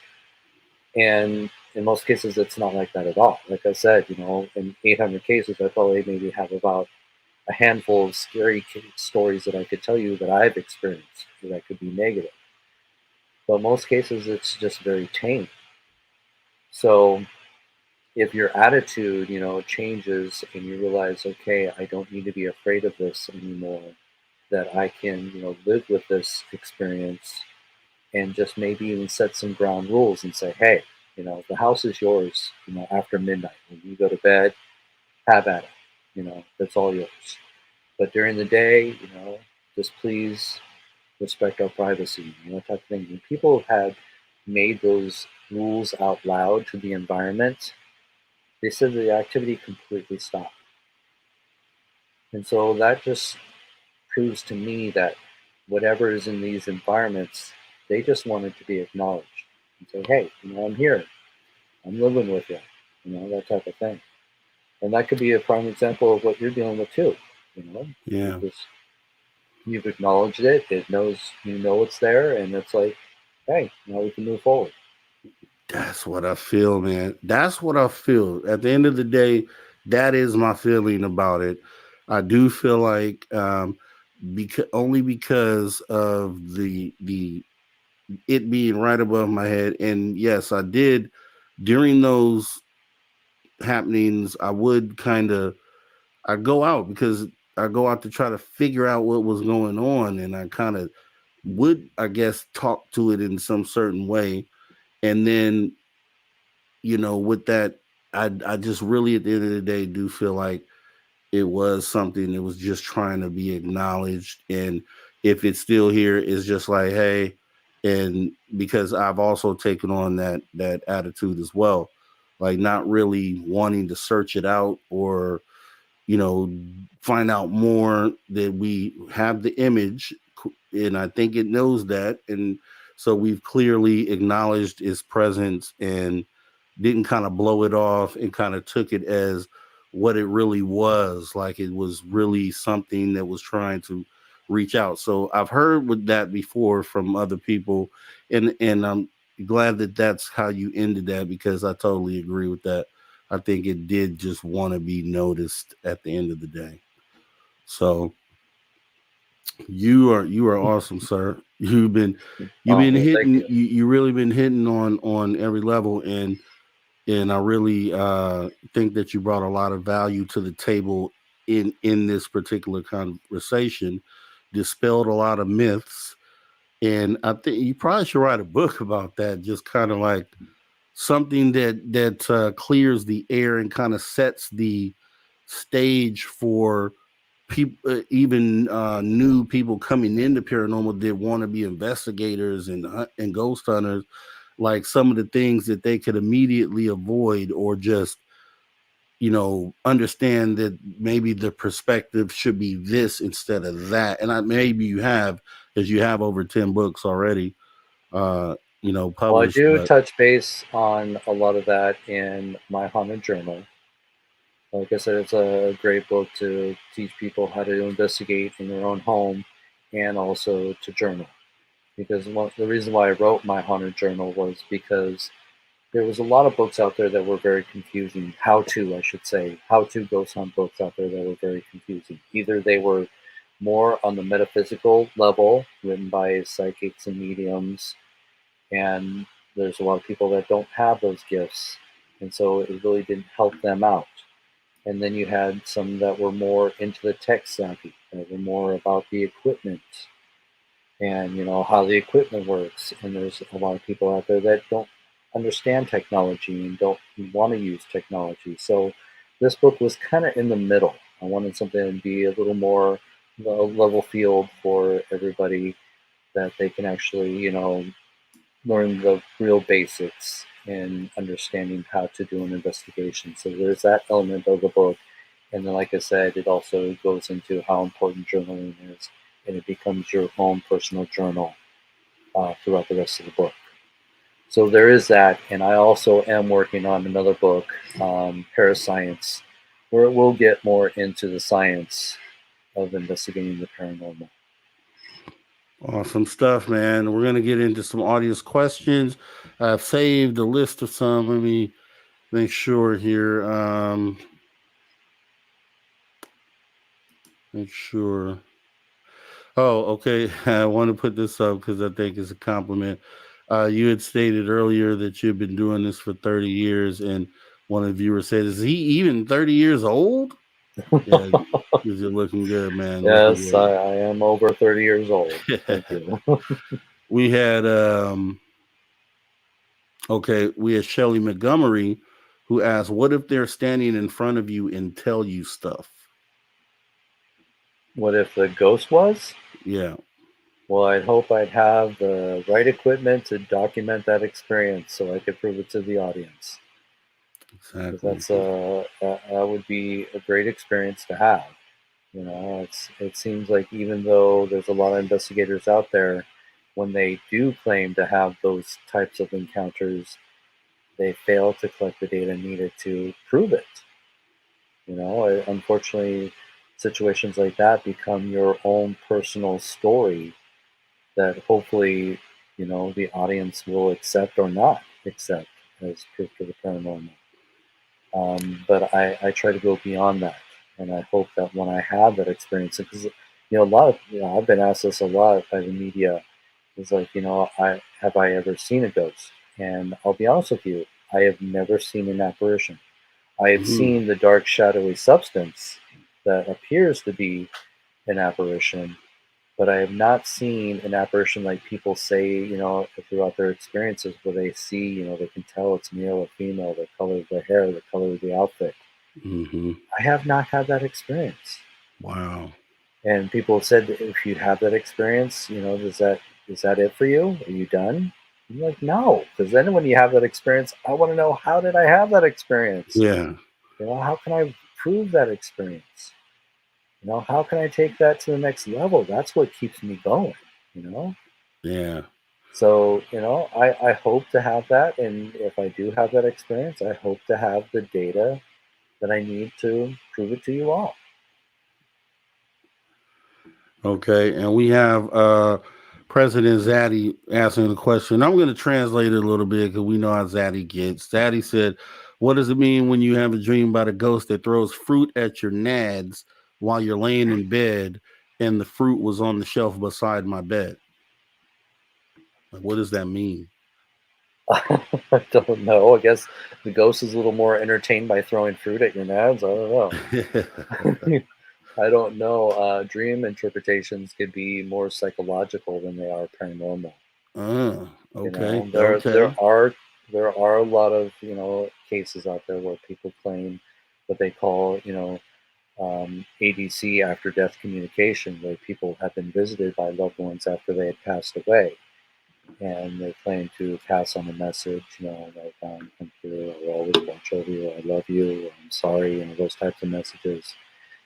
But then, of course, playing the devil's advocate, a lot of people claim that a lot of times could be psychological, part of the grieving process, where people are just, wishing to have that last, communication with somebody they just recently lost. those unanswered questions like, do they forgive me? Do they love me? That type of stuff that could easily seep into your dreams. I would like to believe that spirits could possibly communicate to you through your dreams because you're in a different state of mind. You're in that REM state of mind where maybe it is possible where spirits can somehow, and they've proven this scientifically, where people can whisper into your ear while you're dreaming, and you'll have those dreams. So Yeah. that's been done. So who's to say spirits can't do the same? While you're Yeah. sleeping, they're just whispering into your ear and creating these dreams for you. Awesome. So let me see. We have some from let's see. Okay, we have Shelly Montgomery, and she has a string, and we're gonna ask all her questions. She has some good ones there. Shelly Montgomery. Let's see. This one, I don't think this. Okay, this one wasn't a question. This one was. Have you come across paranormal happenings in a neighborhood? To where more than one house in the neighborhood is haunted? Yes. In fact, there are a few documented cases out there where that has actually happened quite a few times.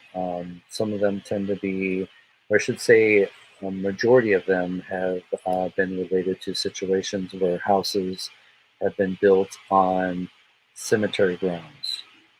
Um, that has been a common factor in a lot of cases where multiple houses in a neighborhood have been haunted. We have a case in Washington State tied to Comet Lodge. It's Comet Lodge Cemetery, but it actually is a situation where the property had been built over. It used to be an enormous cemetery in the city of Seattle, and they decided to bulldoze all the tombstones out of the way, leaving the bodies in where they laid, and then built houses over them. And the big portion of where they built houses was over a section that was a children's part of the cemetery.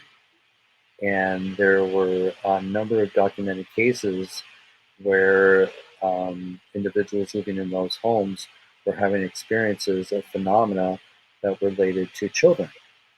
One woman lived in a house, she didn't have any kids, but she was a collector of dolls. And she said that she would, wake up in the morning and find her dolls out of their cabinet and look like they'd been played with. And this is a woman who collected dolls. She knew about keeping them in mint condition, and you'd find that their hair had been combed through. That ruins their doll's hair. So stuff Mm-hmm. like that would be reported. Where another family, they'd wake up and again find the toys all over the place, and they would scold their children. And the kids were like, "We didn't do it. We didn't do it. We put them away. We put them away." And then they realized that that their children weren't lying. That they did put their toys away, and they weren't doing this, making this ruckus in the middle of the night. So yes, there are documented cases where it can be related to a neighborhood, and it's usually tied to the property that the houses are on. There's other cases out there where especially when you get into the South, where battles took place on this land, and now they built a neighborhood on that land, and now multiple people in different houses have experiences with Civil War soldiers. You know, so yeah. Man, Shelly also asked you, um, have you had anything or any stuff flying off of shelves at your head? Yeah, there's been physical phenomena. I've never personally have had things thrown at me, um, but I've seen things move, physical phenomena. Yeah, so I've had doors, like I was telling the story, doors slam in front of my face. I've had a situation where I've asked the door to shut just to prove to me that there's something there, and I had that happen. So yeah, and I've seen things move. Balls roll across the floor after it's been sitting there by itself, for a good half hour. Mm-hmm. And then all of a sudden it'll just, with great force, just start rolling across the floor. Yeah, that's definitely strange. We have let's see. Okay, so I guess that one, this question, Deb from Sac Sheet asked similar question where she was asking if he had ever been attacked. So, like by an entity, I guess that would answer that. Let me see. We have. Let's see here. Okay, this is more of a statement from Toe Tag, just stating agreed, never believed in spirit boxes or electronic devices as a detection for spirits. As an empath, I feel energies, never seen auras or colors, but can feel energy pulsating from auras. And I'm sure you may know that verbiage there, but Mhm. that was a statement by Toe Tag. And And we that's one have, thing, just to bring up parasense. I hate to bring it up again, yeah, what? but You're fine. but you have a lot of these individuals that are sensitive to the environment, and with parasense, we use the human body to hopefully help us to identify that feeling and then add technology to it to see if we can validate that experience. So, it's one of the things, if anybody gets a chance to check out, Parasense, the naked experiments, and people have always asked me, why naked? Um, if you're trying to prove touch, you have to see what happens to the physical body. What's happening to the skin, to the muscles? Is there a temperature variance? Can you see pressure in any way?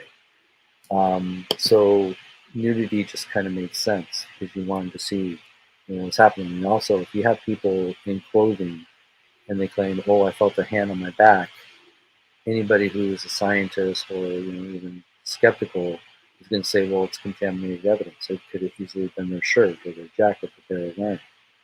So we just Hmm. felt by eliminating clothing, it just helped us to build more credibility when we have those experiences. And don't, if you're offended by nudity, I apologize, but it's nothing different than naked and afraid.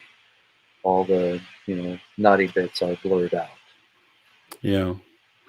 I mean, and it makes sense on some levels there, just by the way you described it. Test subjects in a controlled environment. And if you're going to, you know, if you're going to do experiments on touch, then yeah, I mean, it makes total sense. So I don't see anything wrong with that at all. Let's see. We got these ones. They kind of more so. These are just general questions here. So I don't know how deep you go into just the phenomenon, but Simon wanted to know what's Ross's thoughts on the phenomenon as a whole. I wish I had all the answers. One of the things that I think helps with my credibility is I'm not a ghost hunter that tries to tell you, yes, ghosts exist and you need to believe. Because, in all honesty, if you don't believe in ghosts, you have to experience it for yourself. I could have the best, evidence of a ghost walking right up to the camera going, boo, I'm a ghost. But again, if you don't believe in ghosts, you're just going to judge my credibility. So, and I've always tried to be, as I've always said, more scientific in my approach. So, I personally believe there's something out there.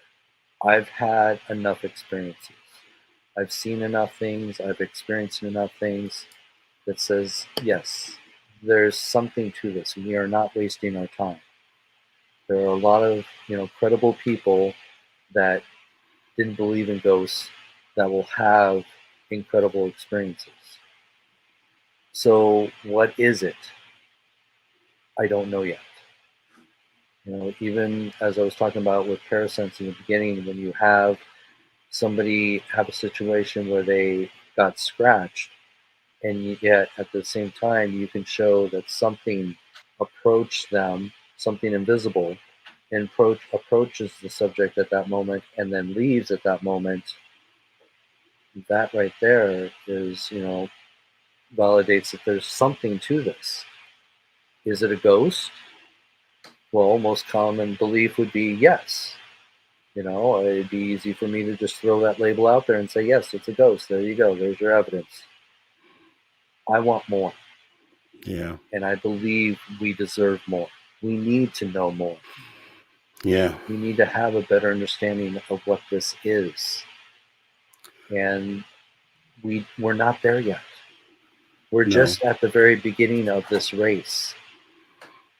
And so, right now we're basically using, our own belief system to label all these experiences.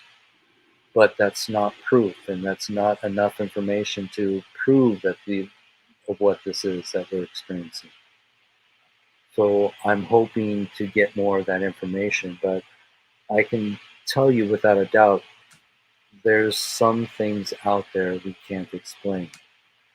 There are some intelligent entities that are interacting with the environment, that are interacting with the living, that we can't explain. If I can prove that they are ghosts, that we have some sort of continuation after we die, then great. Maybe it's something else. We just don't know yet. All right. And then I guess final question for me was were there, so I guess for someone getting into ghost hunting, maybe they feel like they can sense these things, what would be, just a base bare minimum, what type of equipment, if there was going to be any that could be used, what would you recommend direction that person should look in? You know what I mean? I know you're Mm-hmm. using sonics and things of that nature. How someone Okay. just coming in, what would you recommend for them? Yeah, I'm not expecting everybody to go out and spend hundreds of thousands of dollars. It can become a very expensive hobby for some people. Right. But for me, it is a career, and I take it a lot more serious. So I am willing to spend the big dollars that I need to get the data that's needed. But if there are those who are just curious, want to know, I always say get a good camera. Um, and and that could be just a simple video camera. As one of my first go-to's, a really decent video camera with high definition is where you want to start, because when you do get that little piece of data, you want to be able to analyze it, zoom in, and get the best quality as possible.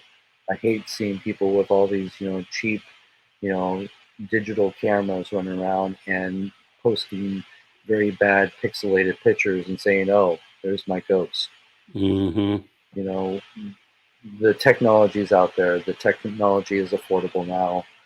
You know, invest in a nice camera. And sometimes that can even be your cell phone. Cell phones right now, the higher the cell phone is, the better quality the cameras have gotten, even for video. We have a lot of great technology just in our hands on a daily basis with our cell phone, and you can capture some great video and some great audio as well. But if you want to take it to the next level, and don't trust a lot of those apps out there. I know there's a lot of people that are running out there buying those ghost hunting apps, and a lot of those are designed to manipulate the ghost hunters and the audience. There's camera ones out there that purposely put ghosts in your photos. There's audio ones out there that purposely put ghost voices in your audio. I would just say ditch all those. You know, just get if you have a nice camera and a nice audio recorder, those are two of the basics that I would take on any ghost hunt, because there's, seeing is believing, and the only way to see it is to capture it on video. And of course, getting some of those amazing EVPs is always great when you have a nice high quality audio recorder as well. Because when you are in a controlled environment and you're taking the proper steps and trying to capture an EVP, and when you ask a question and there's complete silence after you ask that question, and you play back your recording, you hear a direct answer to your question, how do you, say that that's not a ghost? All right. Well, fantastic, man. Oh my God, Ross, you came through and killed it tonight. I really appreciate it. You have over 10 books, so those are all on Amazon currently. Yep. Okay. So we're gonna make sure that we get the link in the description. I'm not sure if it was added or not, but I'm gonna put it in there. So we'll have the link for Ross's books. And then do you have anything else? Where can they find you right now? I always encourage people to follow me on Facebook, Ross Allison Ghost Hunter. I am notoriously keeping at least that up to date, and I tend to sometimes even do live feeds from some of the locations that I'm investigating. So Facebook is one of the best ways to follow me. Instagram as well. Those both tie together. So yeah, All right. Well, awesome. Lovely meeting you, man. Had a great time. Definitely want to hook back up with you again. So I will be reaching out to you and keeping in touch. And then we'll set something up again at a later date. you bet. Thank you All for right. having me. No problem, Ross. Thanks for coming in. You have a great rest of your night. And for everybody else, we're going to go ahead and pause for the cause with our last break of the night as we get ready to jump into hour number 3, the final hour on Spaced Out Radio.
welcome back to Spaced Out Radio after hour number 3 with me, your host, Mr. Rob G. And for the final hour, we're going to take a look at a few different things, actually. First, though, we're going to talk about the SOR Fan Party, May 10th through 12th, 2024. Once again, we're going to run through the itinerary. We're going to do it until you have it memorized what's going on. Friday, we're going to do Jessica, Dave, and me hosting 1 hour each, back to back to back. Probably Jessica, I'm sure probably me, and then Dave to top it off. Then after that, we're going to move on over to the VIP party, which I can't wait for that. Maybe, hopefully, somebody get some karaoke or something in there. I don't know. Who knows?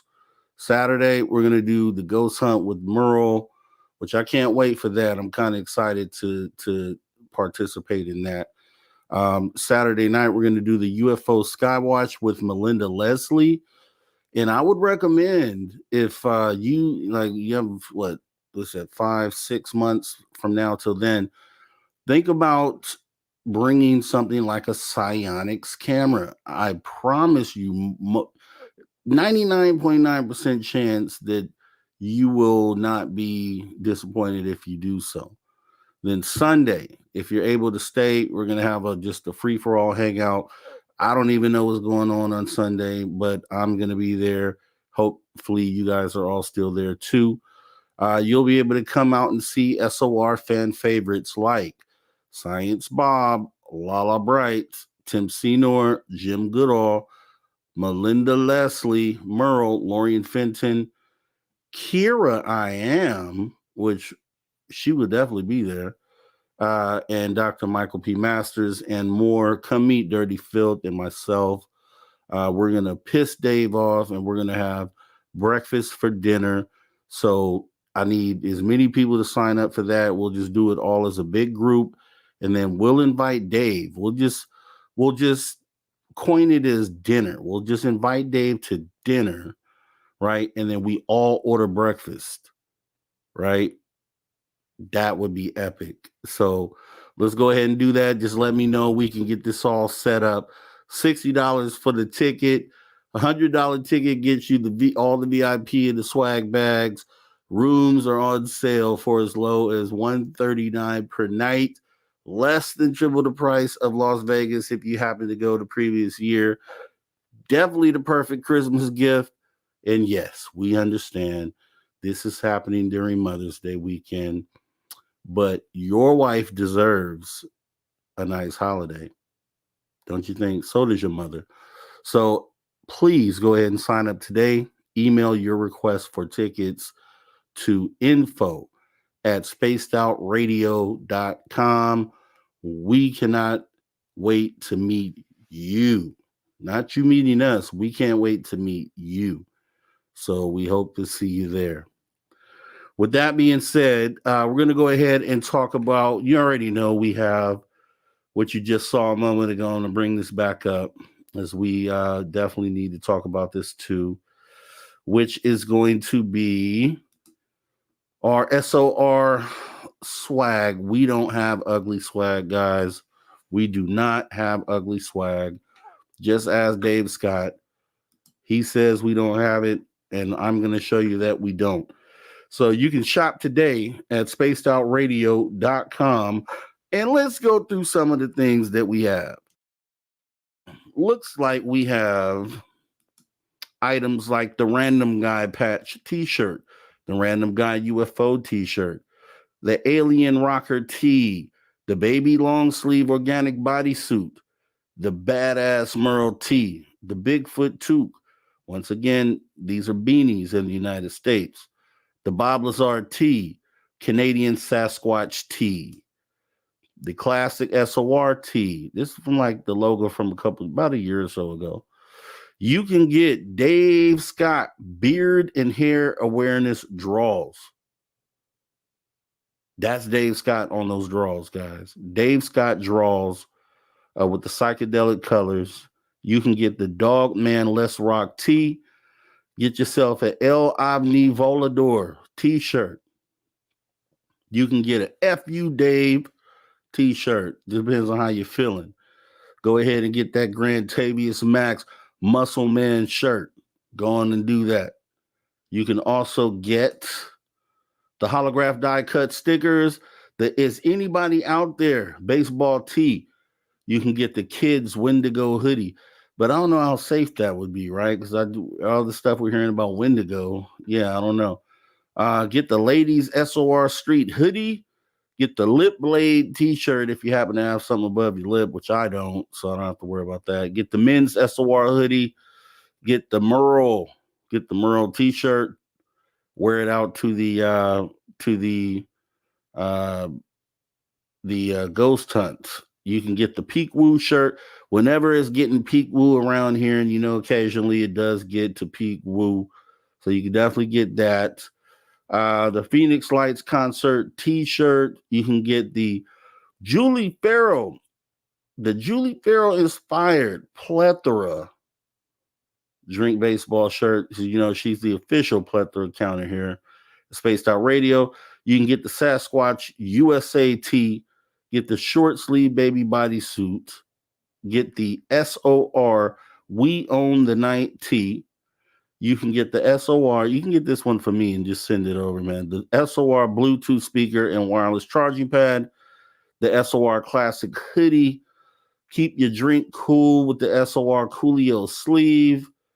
You can get the SOR Diner tee, the SOR Fay tee, and I'm assuming that's Fairy, and also the SOR Fairy tank.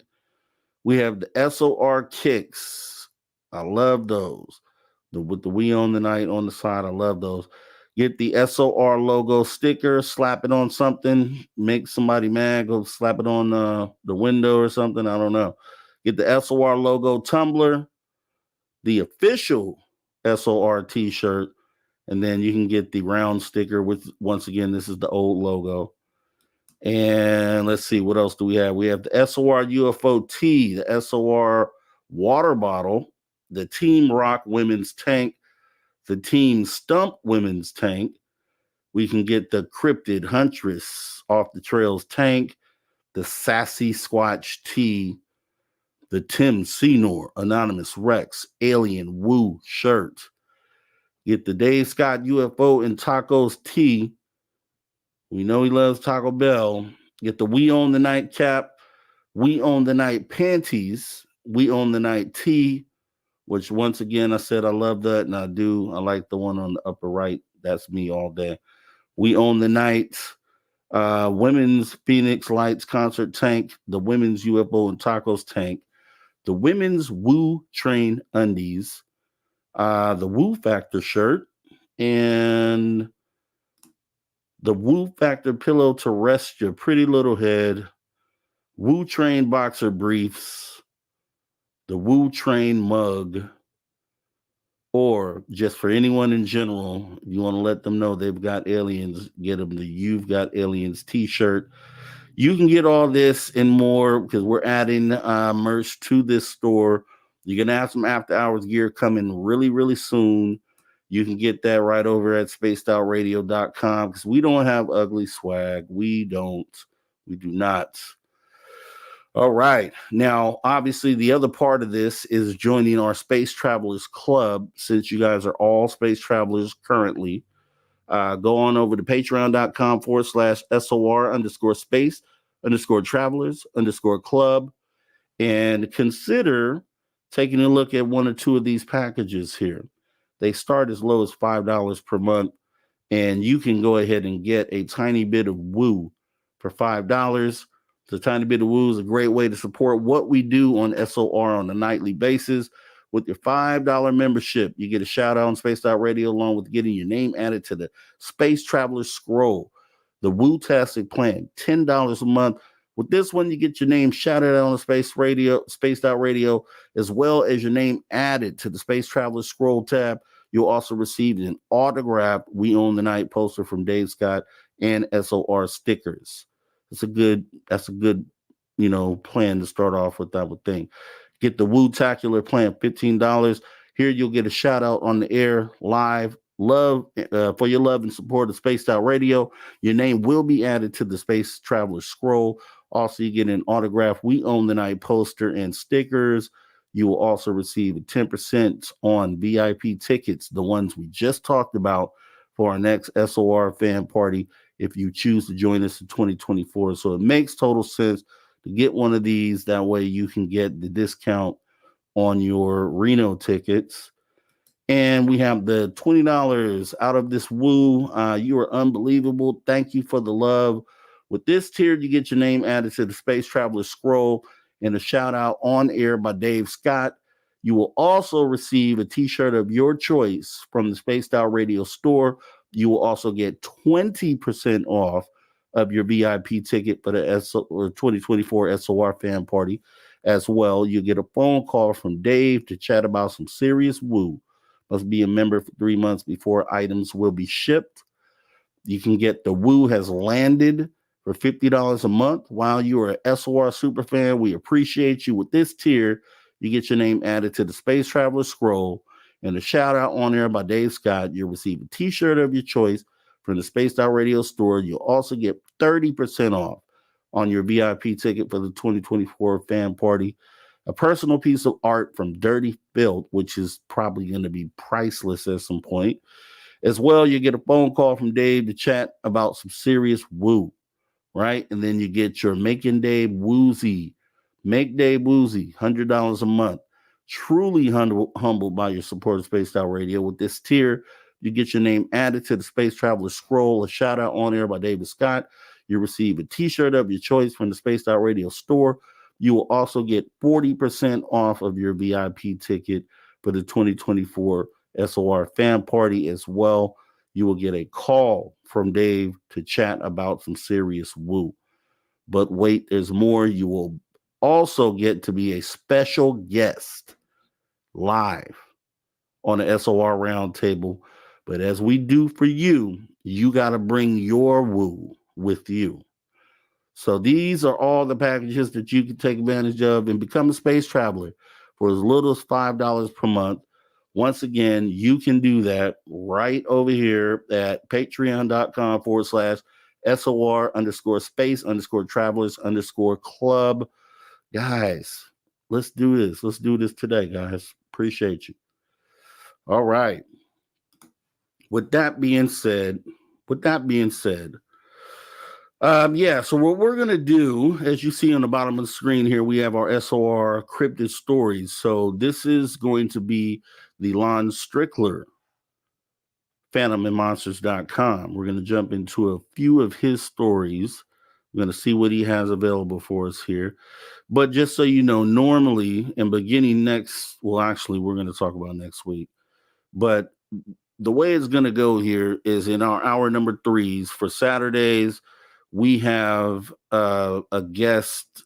We have someone that is going to be doing essentially a UFO report sort of segment that will always start at 10 p.m. Pacific time. So wherever you're at, you can translate that time. So for the first half hour of hour 3, we will be joined on Saturdays by our new UFO reporter for the weekends, which is going to be Brian Bowden. You may already know him from previous appearances on Spaced Out Radio, but we've been talking and we have him all lined up and he's ready to get this thing going. So each week he will be at top half hour of hour 3, and then we will finish hour 3 in whatever fashion we feel, we need to do. So that could be trivia, it could be weird news, it could be just a list of things. And then on Sundays, our hour 3 will be taken with the first half with the paranormal report. So every Sunday, so this will be starting soon here. Saturday's UFO first half hour of hour 3. Sunday's first half hour of hour 3 will be paranormal. And then, as always, the last half hour will be committed to you, the viewer, and will be all about viewer engagement. So we're about to button this program completely up here, and it's about to be that package that we have all been expecting and wanting to set up. So almost there, guys, almost there. So what we're gonna do tonight is let me see. Where are we at? Where are we at? Oh, Terry freaking Hall. Terry M. Effin Hall. Let me give that to him again here. Terry Hall, welcome, welcome, welcome. So glad to see you here, sir. So glad to see you here, my brother. All right, so we're gonna go ahead and get into some Lon Strickler stories. Let me go ahead. I always like I have to set the mood for these things. I don't like it to just be dry. I like to have a little something going on because Lon gets into some real creepy stuff. These are stories that are submitted to him. And shout out to Lon Strickland. Make sure you guys go to phantomandmonsters.com and check him out. He has a bunch of awesome stuff where, there's people that submit stories to him and then he posts these on his site. And shout out to him for doing that, for having a platform where he's allowing that to be done. So shout out to Lon. And, courtesy of Lon, we're going to go ahead and get into a few of the stories that he has listed.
school.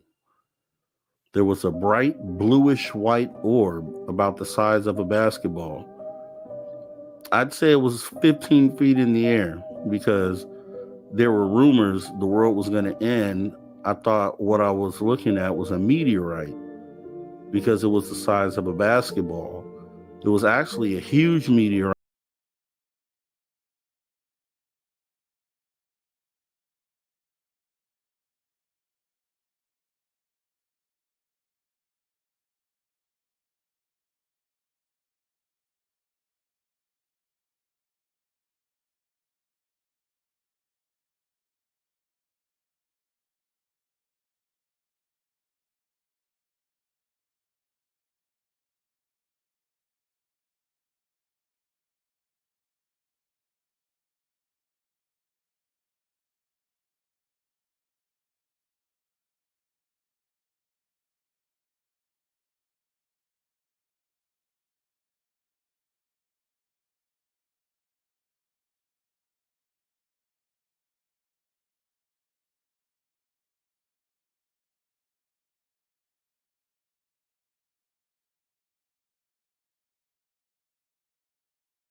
one. This one is going to be a little easier too, as well. But we have to jump into our trivia music that everybody loves so much, right? There we go. Hey. Okay. All right, here we go. We're going to go ahead and switch this thing up, get into trivia. We're going to see if Mothman holds the crown. He was quick off the draw last time, so you guys have to make sure that you're entering in as quick as he was. I am using the YouTube chat to do this, so I want to make sure that everyone knows this. There is no discrepancy in what I see in the chat. It should be exactly what you see. And this one is going to be assisted. It's going to be assisted by some photos. So this should make it a lot easier across the board. I think this should give everybody equal playing field. Since there's only 13 questions, there will not be any passes. You'll just have to Google it or do whatever you have to do to find out. But let me bring it to the stage. So this is question number 1. In the mid 1700s, this monster, well, let's do it like this. Let's do it like this. Okay. I'm gonna read you the description because I don't know if you can just get it off the picture here. So, okay. So in the mid 1700s, the monster was born to a woman with the surname of Leeds. The monster leapt from her womb, ate her other children, and flew up through the chimney. It continues to haunt an area of the woods called the Pine Barrens in New Jersey. It apparently likes to swoop into family homes via the chimney and make off with screaming children. Over 2,000 people claim to have seen this creature over the years. Okay. And let me bring up, I want to see the StreamYard chat because I want to see how far off, because everybody's like, oh, it's so far off. So in the YouTube chat, okay, let me go here. So in the YouTube chat, it would appear, and let me make sure it's the same over here. Okay. Yeah, seems to match in both places. So DB Nobody got it with New Jersey Devil. You guys are looking at the New Jersey Devil here. All right. So that's the first one down. All right. So number 2. This one's going to be very easy. I'm going to start reading it before I start showing the image. So, this cryptid was skyrocketed to superstar status in 1958 when a construction worker named Jerry Crew showed a plaster cast of the footprint he found at Bluffy Creek Valley to a newspaper, who dubbed the creature, you tell me. All right.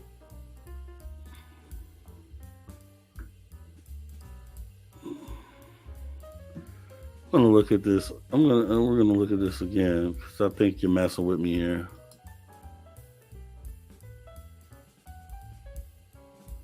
All right. So as it stands right now, this answer, according to both chats, the YouTube chat, which I'm looking at, same one you guys are looking at, and the StreamYard chat, both show for me that Simon the Likeable has the correct answer first.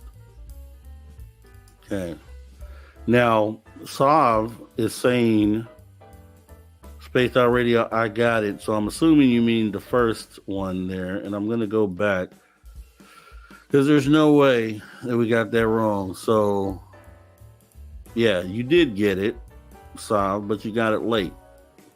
You got it after everyone else. Okay, don't throw me off, man. Don't throw me off. All right. Question number 3. Question number 3 is: he inhabits Lake Champlain, the largest lake next to the Great Lakes, 100 miles long. He's been sighted even before Europeans arrived.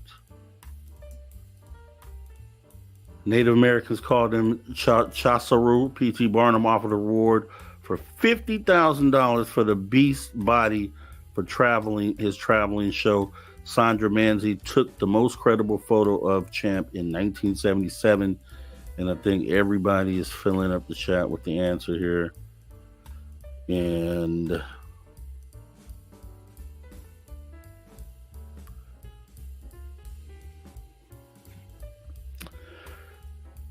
yeah, see, this here's what I'm gonna do, because it was Champ, right? Technically, and I guess this is a learning thing right now for everybody. We may have to pass this one. I think we are. We're just gonna pass this one. So, so it is. Champ is actually the American Loch Ness Monster. So Nessie is the other Loch Ness Monster. This is the Loch Ness Monster named Champ. So it wasn't named Nessie, it was named Champ. And so so did oh yeah. So it looks like, but I gave the answer there.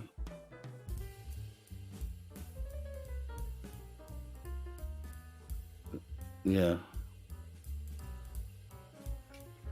Yeah, we're gonna skip that one. We're gonna have to skip it. I want to give it to Filth, man. I want to give it to Filth, but we gotta skip it. Nope, no rigged there from SAC. That's why we gotta skip it. So okay, so here's the next one. So the legend goes like this. I want to make sure. Okay. The legend goes like this. A scientist experimenting with goats somehow mutated into a goat-human hybrid. He was driven mad and now takes his vengeance on the youth surrounding Prince George's County in Maryland. What is the name of this guy right here?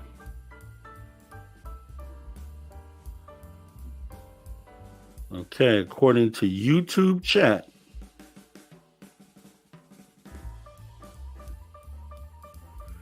DB Nobody got it first, because it is Goat Man. It's definitely Goat Man. Okay. All right. Next one. And you guys are probably going to get this. I'm still going to read the whole thing, but you'll probably get it immediately. I'll be able to go back and see who got it. Beginning in 1966, the town of Point Pleasant, West Virginia, 2 young couples were followed by this flying creature. They drove to the edge of town, clocking 100 miles an hour, yet the creature had no trouble keeping up. The creature, then called the Bird, made numerous appearances after that, rising up from behind parked cars or chasing autos down the road. These appearances continued for a year, coupled with sighting of men in black who questioned and sometimes threatened witnesses. On December 15, 1967, the Silver Bridge collapsed, plunging 30 cars into the Ohio River. After the bridge disaster, this character and the men in black were never seen again. So who in the world is this character here?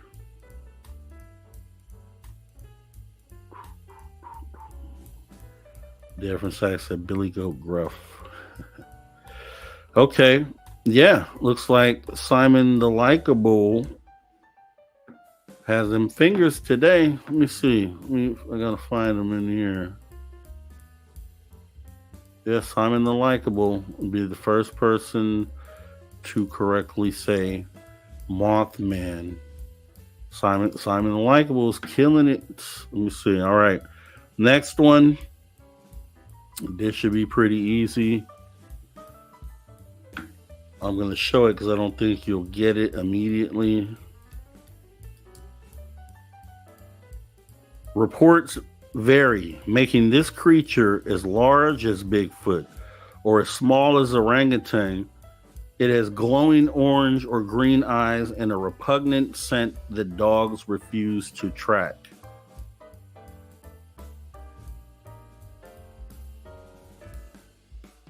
Okay, I'm seeing the right answer.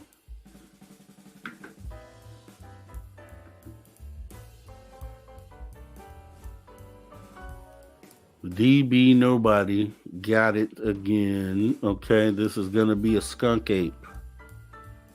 This is skunk ape. That is a skunk ape. Okay, so here we go. So maybe you'll know this one. I should be able to bring this up. All right, so this character here, during the 80s and 90s, there were a rash of werewolf sightings around the town of Elkhorn and Delavan.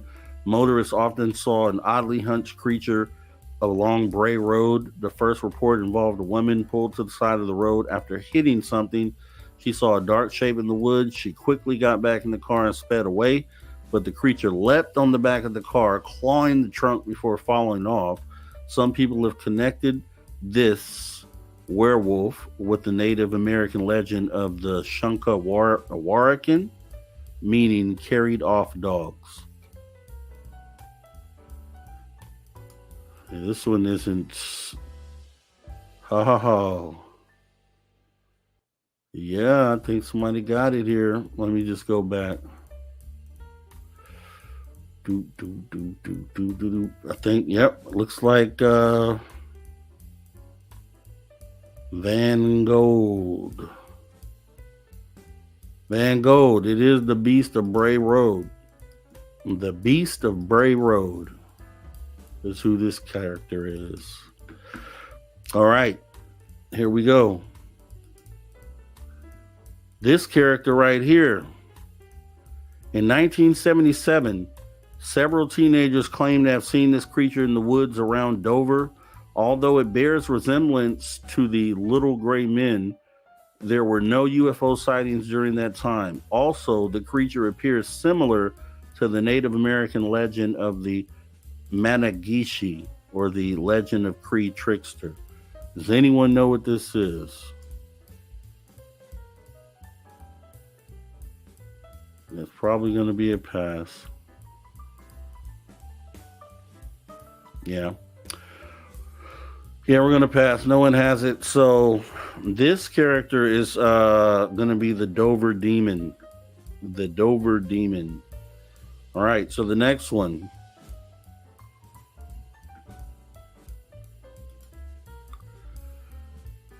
Described as frog-like trolls, they inhabit the banks of the Ohio River near the town of Loveland. They've been seen lying along the shoulders of roads, easily mistaken for roadkill. Upon discovery, the creature will stand up on two legs and flee back to the water. Sighting most often occur in the spring, particularly March.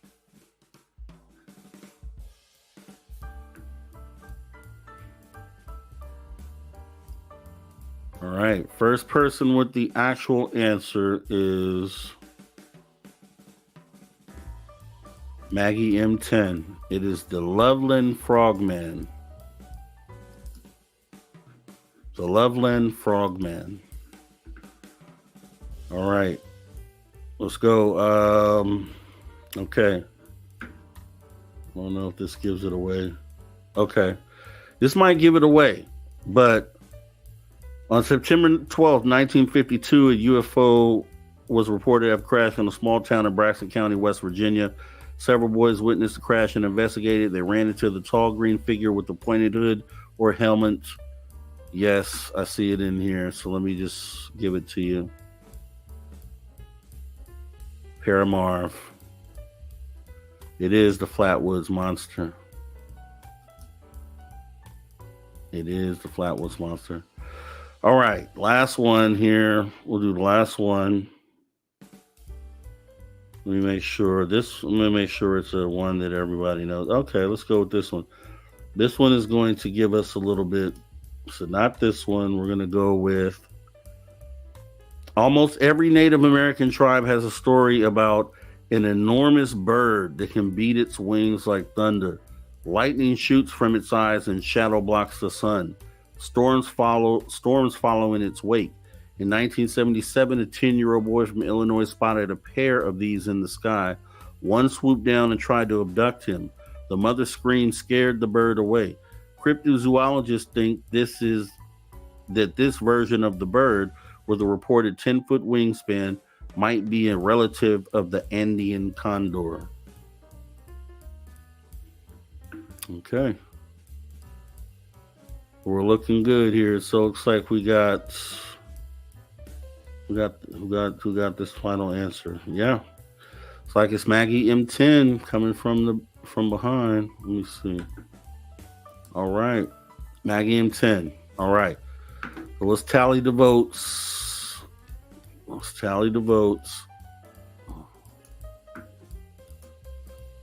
All right. So I think that's all right. We got DB Nobody with 1, 2, 3. We got Simon the Likeable with 1, 2. Van Gogh with 1. Maggie M10 with 2, which means the winner for this week's trivia is DB Nobody. Congratulations. You are the winner this week. You will get your name and fire emojis forever submitted on this video in the comment section. You will have bragging rights at least until next week when we do this again. And more about that actually in a moment. But congratulations to you. You will get that. You are the new champion. You dethroned Mothman. We did this. Joe Monk, you had me use YouTube chat, and you didn't even get one answer on here yet. But that's okay. You will have your day. So with that being said, so I want to go over a couple things here. Congratulations. We have, for us in America, we're going into Thanksgiving holiday week here. So a lot of family things are going on. So as it stands, what'll probably end up happening next weekend is we will still have after hours technically, but I'll be enjoying some time with the family because they're gonna beat me down if I don't engage with the family activities. So I have something planned for Saturday and Sunday. And I'll just tell you what it is. So I'm creating 2 shows that will essentially go back and tie into 2 of the best Spaced Out Radio episodes taken right from the archives. And I'm going to produce it within the after hours environment. That way we will still have after hours on Saturday and Sunday coming up after Thanksgiving. But we will be paying tribute to 2 of the most memorable Spaced Out Radio episodes out there to date. So if you're still with your family, make sure you guys gather together and watch this presentation. It's going to be Saturday and Sunday. But Saturday for sure. I may be back Sunday to go ahead and get something live. But either way, it's going to be epic. So make sure you're here for that. 2 of the best. If you haven't seen these, you're going to want to lock it in. We will be doing the call-in after this show. So if you are engaged in that and involved in that, we shall do the same. I do want to go ahead and thank our guest for coming today, Mr. Ross Allison. I want to thank our super chatter for the night, which is Forrest Louie. Really do appreciate your support of Spaced Out Radio. It's totally awesome. Yeah, and with that being said, I want to talk to all the space travelers out there. Make sure that you guys join the club over there at the Patreon. And outside of that, to all our viewers across the globe, thanks for tuning your frequency in to Spaced Out Radio tonight, where we do what we always do best. And what is that, you may ask, guys? We own the night. Have a great rest of your night. Have a great weekend. If you're here in America, you celebrate Thanksgiving. Enjoy your family. Family first, always. You guys are my family, so I will be seeing you guys again shortly. You guys all take care.